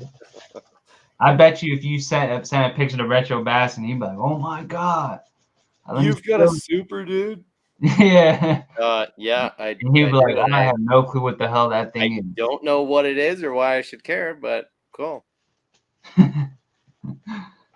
Yeah. But yeah, sometimes it's pretty cool to hear, certain things, because when you see like certain old baits and the way like their design and stuff like that, you kind of get like ideas of like where newer baits came from and things like that. Totally. And there was actually a bait that I saw like that the other day that I saw, and I was like, holy shit, it's literally a copy of some JDM bait, and I couldn't think of it, and I forget what the hell it was. And But really, it's the other way around, you know? It's yeah. like, technically No, speaking. no, no. I'm saying that the US bait was was it original, and the JDM company copied it. Yeah, yeah, yeah. I'm saying that Right. it was pretty interesting. I was like, holy shit. And it was an old bait, and oh, that it was the Headin damn, oh man, I almost had it. You had it. It's the Headin tailspin. I think it's called, yeah, I think it's called the Headin mouse tailspin. And it's, let me see, hold up, I have it on my eBay. I gotta go back now. Now that I said it, I'm gonna die here, not figuring it out. And it's literally the same thing as this. Literally, it's the same bait. It's the same thing as this, Oh. as a tackle bait. Let me see. I'll get it in a second. Let me What's that get it. called again? The good Good pecker? pecker. Yeah, it has the same blade and everything, bro. It's crazy. That's why I gotta get it, because if not, I'm not gonna. It is wild how it seems that most things are cyclical, right? That Ow, ow. Yeah, new school innovation is really just inspiration from something that already existed. Uh, and it's funny because if it's something that existed or still does exist and is or was popular, we all shit on it ah, so fast I got it. for being a knockoff. But if it's something new now that is a copy or an inspiration of something that is 50 plus years old, it seems totally unique. And Yeah, nobody, because most people don't know where it came from, they yeah. don't care. Yeah, and this is pretty much like I said, this is literally if you took this blade and put it on the back and just put the freaking front hook, this hook here, you would have a head-in flat tail. Flap tail? Yeah, I looked that up on eBay, and I'm telling you, it has the same blade. Same blade shape? Yeah, No way. yeah, Wow. Yeah. yeah, I mean, of course, the body was a little different, but yeah, yeah. that's remarkable. I don't know what to think about that. That's crazy, right? Yeah. And I now I mean, was of like, course, all wow, the head-ins back then, all the head-ins had that same nose shape. So it's like, yeah, yeah, that's different, right? Nowadays everything's cigar shaped, uh, but that blade, it seemed totally yeah, unique, and I guess it's not. yeah. Now it pretty much proves that, man. I was like, damn, I got suckered. And But I mean, you think about it, Tekel might have been a little bit creative in realizing that, like, in putting that type of blade on the middle hook hanger, that it yeah, actually creates a that swing rocking, yeah, and a different action to the bait and a different sound with that blade hitting the body compared to if it's on the tail, back and just going. and how it maybe creates a rudder that creates a totally different type of action. Yeah. So, yeah, I don't know. And that's why and that's what I've said, that's where, I don't have a problem where companies do that, where they go and they'll take an old bait and maybe innovate some new things to it or add some things to it, or an old bait that's been discontinued and you can't get it. And so they Right. just bring it back and also add some tweaks and features to it that may have not been there before. That's why I like those type of things. But when you start taking and like I said, make a bait where say there's a couple of those baits out there already, and then you just make a new one or you say is new and then say, oh, it's new and innovative because you maybe added a different one thing, then you're like pretty much trying to recreate the wheel and say, oh, it's a new invention because it's made out of a different rubber. So, it's literally, you're just trying to do that. And then you're kind of taking away the profits from those people. And I understand it's a business aspect. Everybody's just money hungry for whatever and trying to, grab those people's attention. But, I don't think that's right when you're taking from brands that are small and, that take a long time sometimes to design some of these products. And it was like, Nasheen, when I actually heard that on when the Hookup was doing those iCast stuff, and he was talking about one of the baits he was doing, and it took like Nasheen, like I think he said like 9 or 8, 10 years to design one of the baits he had, or went through that much years. Yeah, just that medium diving jerkbait.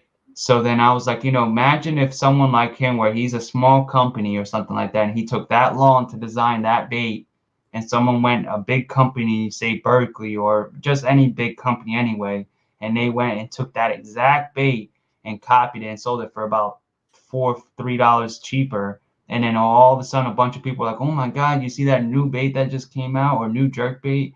Oh my God, look, it's amazing, whatever. And they start going and buying from him and completely forget who originally created that bait in the begin with and wasted 10 years to create it. So right. I don't think that's right. And say, oh, well, just because it's $3 or $4 cheaper, and because it makes it, maybe a more accessible, that it's okay. But really, it's not. In the real terms of things, it's really just another company that's bigger stealing the pretty much credit that someone else did for 10 years to make that bait, and now you pretty much copied it. Right. So And you make me think, like, the cool thing about what that guy from Nishini was saying is that, or at least what I observed, is that that's a fairly normal looking jerkbait, right? So yeah, there's nothing unique from the average person's eye about what's going on with the look of the bait, but there's something about the internals, the weighted. the internal weighting, and I think he even said 1 degree of the lip, that made all the difference Yeah. in terms of what created the action he was looking for. Yeah, and I got confused when, remember when I was saying that I thought it was like a waddle bat. I had Yeah, one bat to it, and I was just confused that when he was talking about that when it was still in the prototype stage, that when it wasn't fully done yet, that it was just hunting like crazy. yeah, And I was like, oh damn, I would have liked that. I was like, shit, I was like, let me get those. right, But right.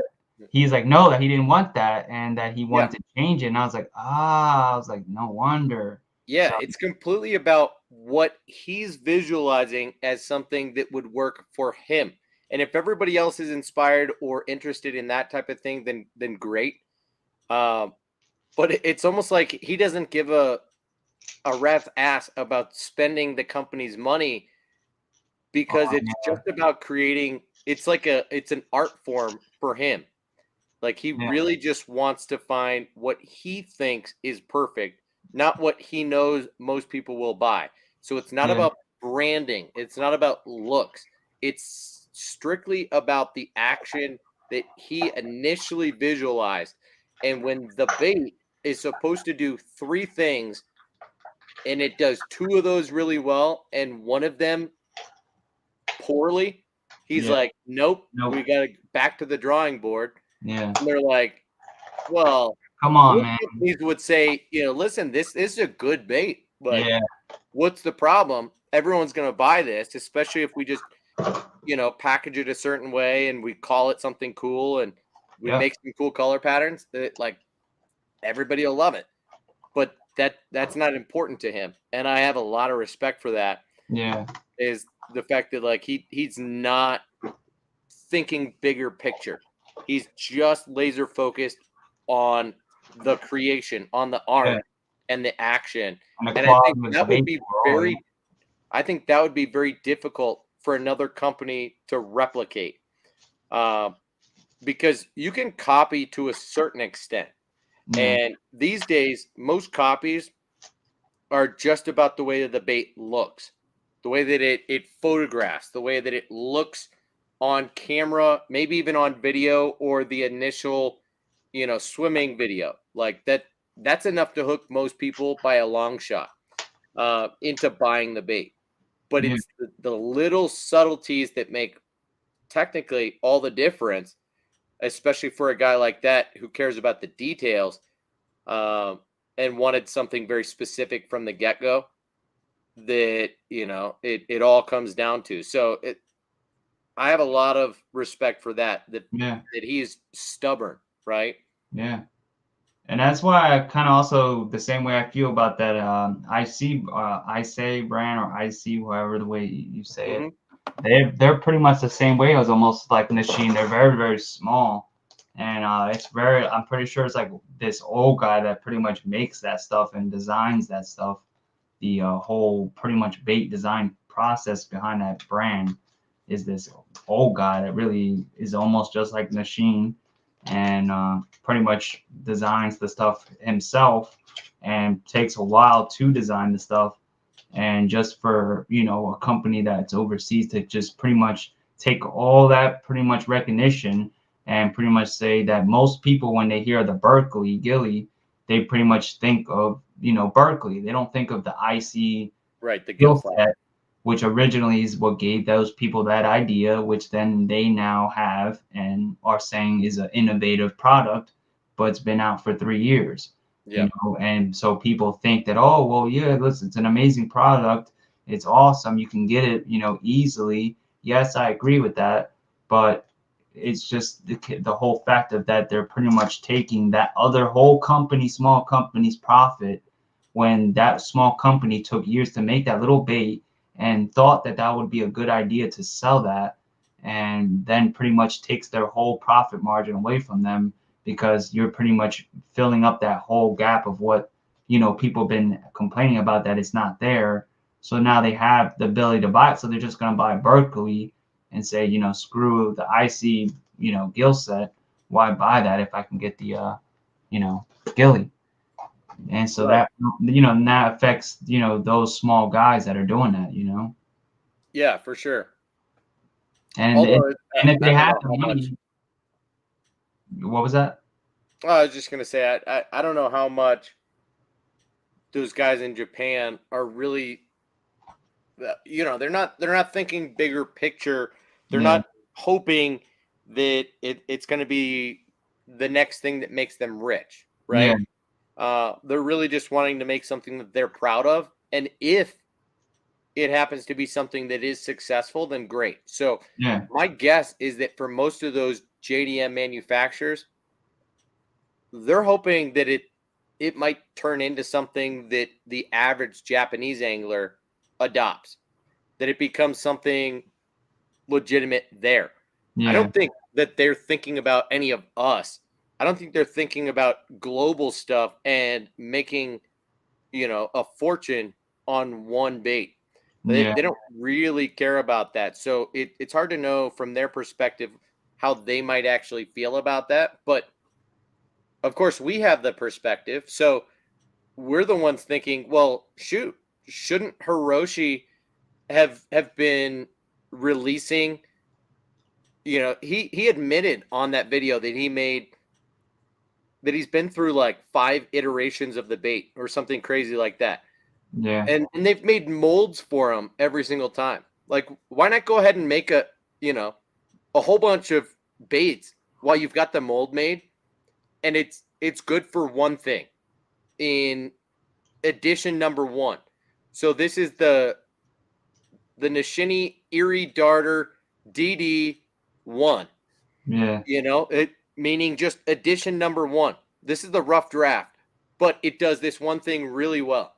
And then boom, a year later, you release edition number 2. And guess what? It does 2 things really cool. I see what you're And saying. then the final draft, which does everything that he wanted it to do, you release. And because everybody was a fan of the initial and following the process, They couldn't help but buy Kind of cool. the final version that does everything you would ever imagine. Plus, then all the people who were hesitant initially and then learned through the process that, like, oh, this bait's getting better and better as it goes.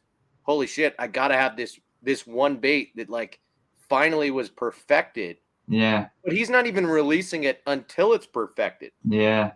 And we're thinking, well, shit, if it did two things great and one thing a little wonky, I might be able to work with the wonky thing still and find some magic out of that he's not willing to accept. Yeah. So, of course, we think outside the box of like, this could sell well, and I, as a customer, would buy into it. And why aren't they willing to do that? But for them, it's, I think, strictly an art. And like, they're not going to sell their art if they don't look at it and think, okay, finally, I got it right. They make a bunch of shitty pieces of art that in their mind they wouldn't want to sell, even though in our mind we know I would buy, or there's 1,000 other people that would buy this. Yeah. To them, it's not about the money, but about just doing it right. Making it right, yeah, and quality. Which is wild, because here we are, capitalists, and we figure take advantage of the moment. Yeah, it's an opportunity, right? Yeah. Because then once you get on a roll and you actually get things right, it doesn't matter if it takes you 1 year or 10 years to get a bait perfect. When you do, everybody will already know about you. Yeah. Right? There's a process to like getting to a point where your art can be successful. You don't want to be an underground artist who makes the perfect piece of art that then nobody wants to buy. Yeah. Right? Like, what's the point of that?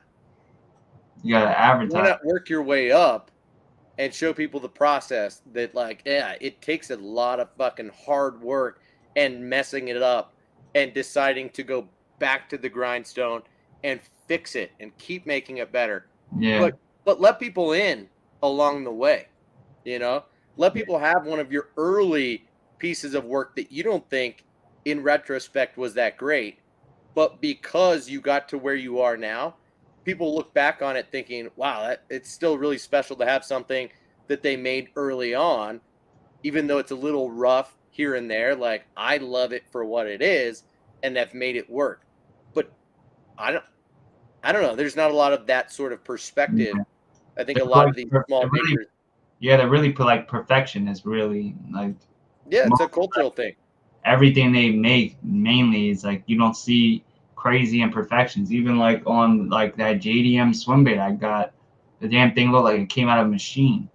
And yeah, I was like, damn, that's crazy. But other baits, even like the clear coat, all that, and that's the same thing with a lot of other baits I've seen that come from Japan when it came to like wood or balsa, like the Mega Bass, balsa and wood baits, crankbaits. Those were pretty much like very well made. Like they're just like pristine. Like there's really no imperfections on them. Like I have actually one right here. Like this, like that thing is. Yep. Literally, like. Yeah, I've looked at those on Ichiban. I know. Yeah, I mean they look awesome. Yeah, and like I said, they're very well made. And like I said, there you can't even tell like any imperfections or nothing. And it looks like pretty much like a thin clear coat that is very little. So, I'm wondering how they, if they use like a replicator or they did these by hand. I'm wondering how the hell they did that. Right. So, because it looks like a perfect mold that was like carved. It's weird. Like it doesn't look like Rapala blanks that are sort of like rough. Yeah. And so it's very interesting to me. But who knows? Maybe it's a similar technology as Rapala, where they've got machinery whittling down the original wood to save them 80% of the work, and then they've got artists Maybe, yeah. that then take a giant pile of blanks and they all have their own specialty.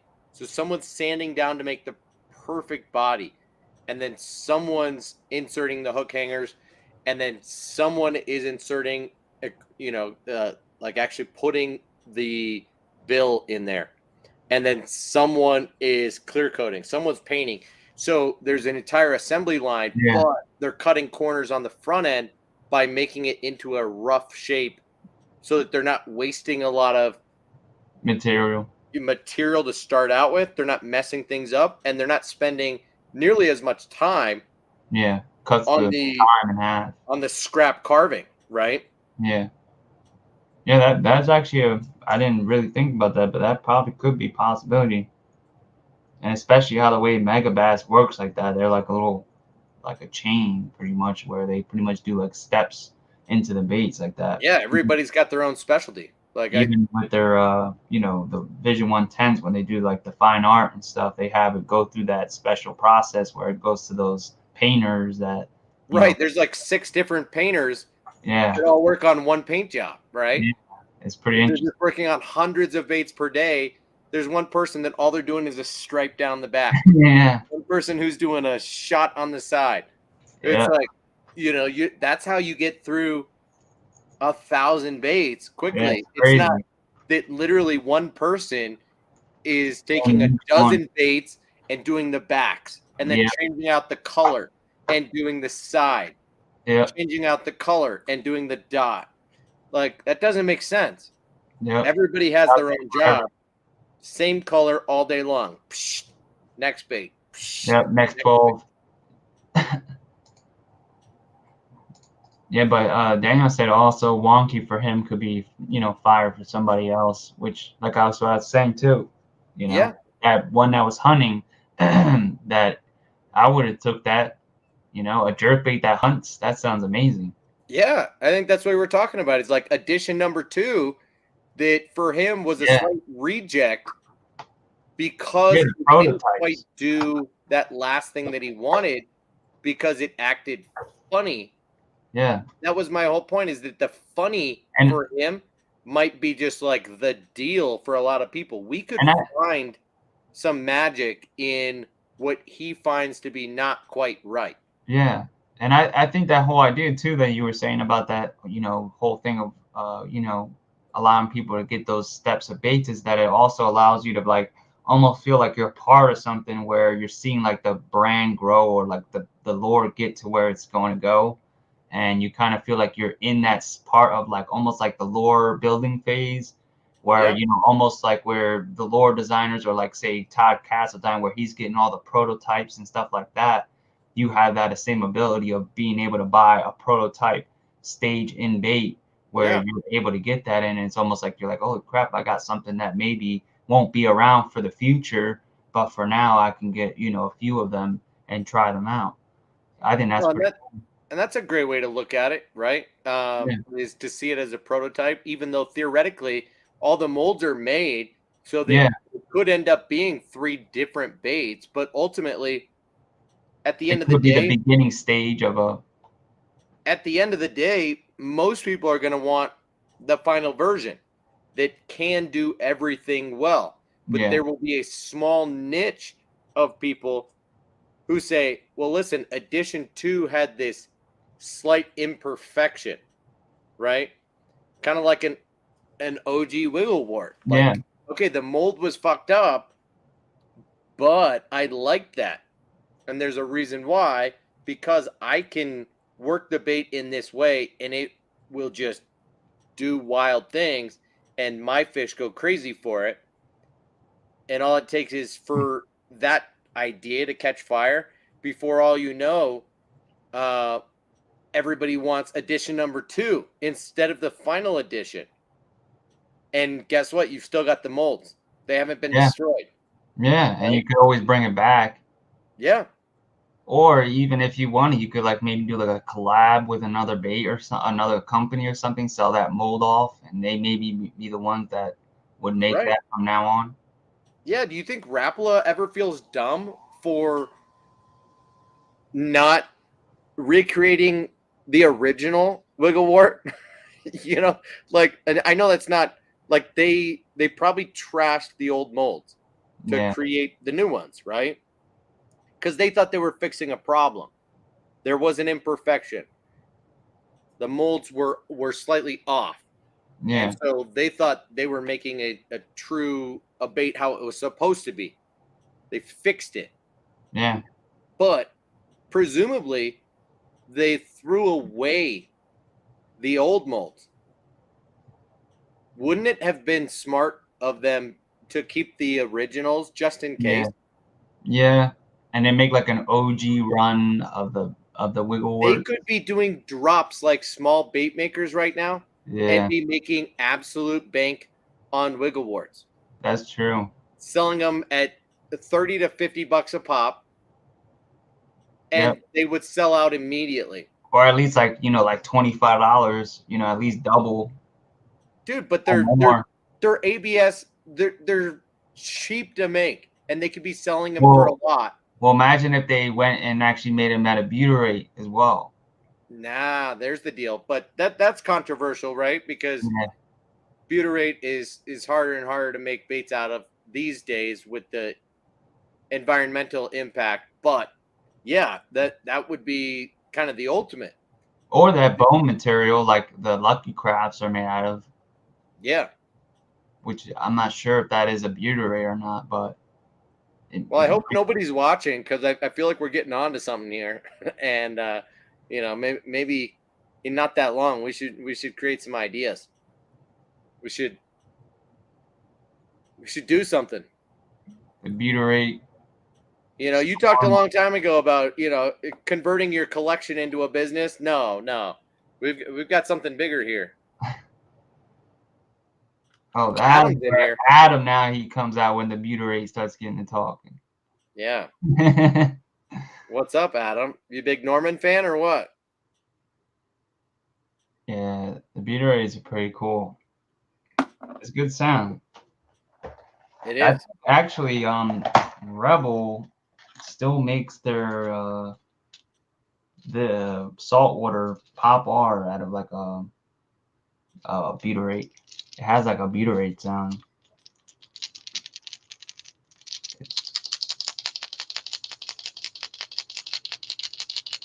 Let me see that bait. It's like a saltwater pop R. Oh, it looks a little longer than normal.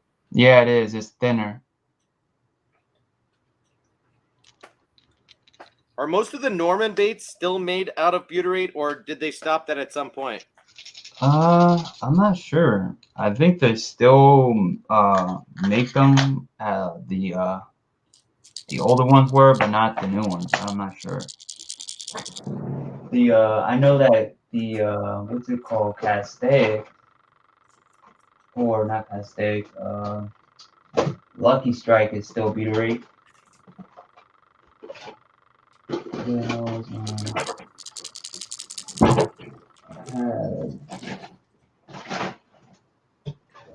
Yeah, I don't know if new Normans are doing the same as old. Look at how that color's showing up on my screen. How wild is that? Yeah. It's like only the blue is popping. Yeah, it's like electric. Yeah, that lavender shad, it's got a lot more color than just the blue, but only the blue is popping out. These are the what's it called? Lucky Strike, Wiggle Wart, pretty much knockoff. Yeah. But these I think are made out of butyrate.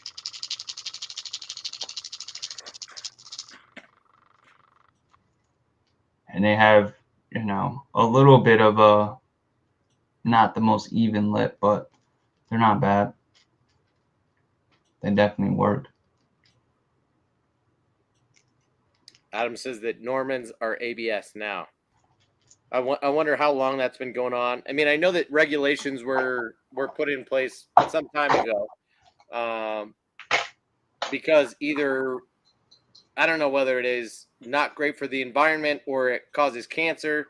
One of the two. I think it was that it was very hard to like make the process the molds. Like the seams were not just like working, where it always had issues where the seam would want to be uneven. So I think it was more expensive to manufacture, and it cost a lot more for the companies to do in butyrate. So that's why they switched to ABS. I thought there was some sort of impact that it was making that was negative and not just a cost thing. Otherwise, I feel like more companies would be making butyrate, at least ones that knew they would be selling in high capacities. Yeah. Right? If it was a bait that was inevitably going to be super popular, if it was a bait that Rapala or Spro or someone was going to release and they knew it was going to sell well and they could get a good price on it, like why wouldn't they go that route? That's why I'm wondering if those Lucky Craft, the MTOs are, made out of butyrate or not. These ones here, these ones, they're made out of butyrate. Supposedly, it's a bone material. They thump a lot harder than the regular Lucky Craft 1.5s, but I actually have one that's like you can see the bone lip on it somewhere. I don't think I have it with me here. No, I don't have it right here. Yeah, no, I don't. But it's like a pond gill color and it has like a bone lip on it. But have you seen these Lucky Craft? Not Lucky Craft. Strike King. Yeah, those. Yeah, I've got a couple of them. That color pattern I feel mixed about because they used to make one that didn't have the glued on eyes, but rather just had these painted on eyes that were a lot better. Yeah, I think the painted eyes would probably be better. I mean, I've got them somewhere, but I don't Well, know. you would think that they would make maybe a bait like this in their Strike King line where they put the eyes cavities in the back. Yeah, no, I really do appreciate that because it's quite a bit more realistic when you think about the way that the bait swims. Yeah. But yeah, I've showed those before, and like Lucky Craft makes that as well. So I mean, it's quite a bit more subtle. You can see, like, here's the Lucky Craft pattern. And they've just got the yellow eyes. Oh, yeah. This is the Moonsault. And then their regular 1.5 with no rattle. But the KVD, okay, here it is.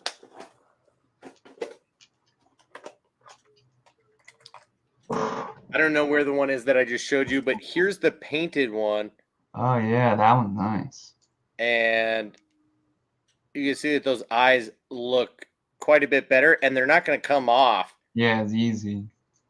So, yeah, it's wild how this is the Bass Pro Shops rattling 1.5 from KVD, which is this one is a rare. tournament one. This is a tournament version.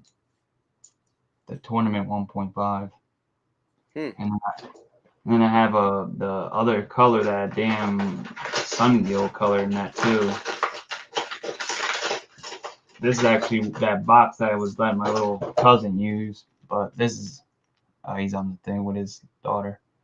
And but yeah, this guy right here, that pumpkin seed. What bait is that? This is the tournament 1.5. Okay, so that's a KVD 1.5 in that pumpkin seed color. Yeah, that. Yeah, I've got one of those. That actually might not be the 1.5. That might be the 2.0. This might roughly be our last call type of deal. Sadie, can you say hi? Sleepy. Hi.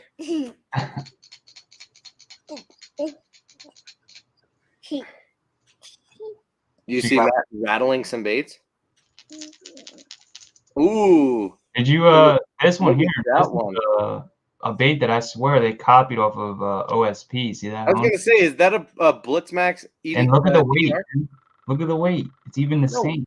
Who makes that? It's I think called Vicious. Dude, no way. Yeah, I swear it's like a copy Look, blank. they've got like the honeycomb. They've got the weight. That's not cool. Yeah, it's crazy. Wow. That's like the same bait as the Blitz DR. Yeah, that's what I was when I asked why I wanted to show you. I was like, wait a minute, let me see if he sees it. No.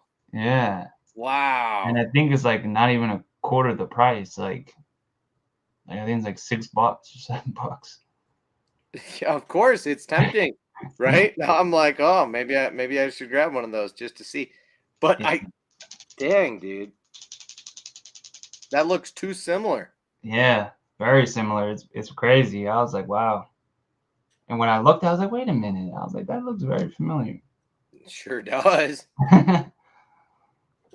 So yeah, I was surprised when I saw that. That'll wake you up, huh? All right, Daniel's heading out. Yeah, I'm we'll gonna head head out. out too. Sadie needs to go back to bed. Yeah, Sadie, will you wave? Right here. Look at them and wave. yeah. Wave. She's tired. Yeah. Oh, she's half asleep. So yeah, we're going to bed. All right, man. Guys, appreciate you. Thanks Yeah, for having me. yeah. Thanks everybody for watching, and thank you guys for staying on as late as it is. And Yeah, appreciate you, Tyler, for coming on. no problem. Thanks for And having me, Matt. yeah, Fun see you as guys. usual. Yeah. Um, yeah, I'll be on. My wife's working on Wednesday this week, so I'll probably have a random Wednesday show Okay. this upcoming week. So keep an eye out, guys. All right. Have a great night. You Enjoy guys. your Sunday tomorrow, and All right, we'll see you guys. soon. All right, guys. See you. All right, peace. Peace, man. See you guys.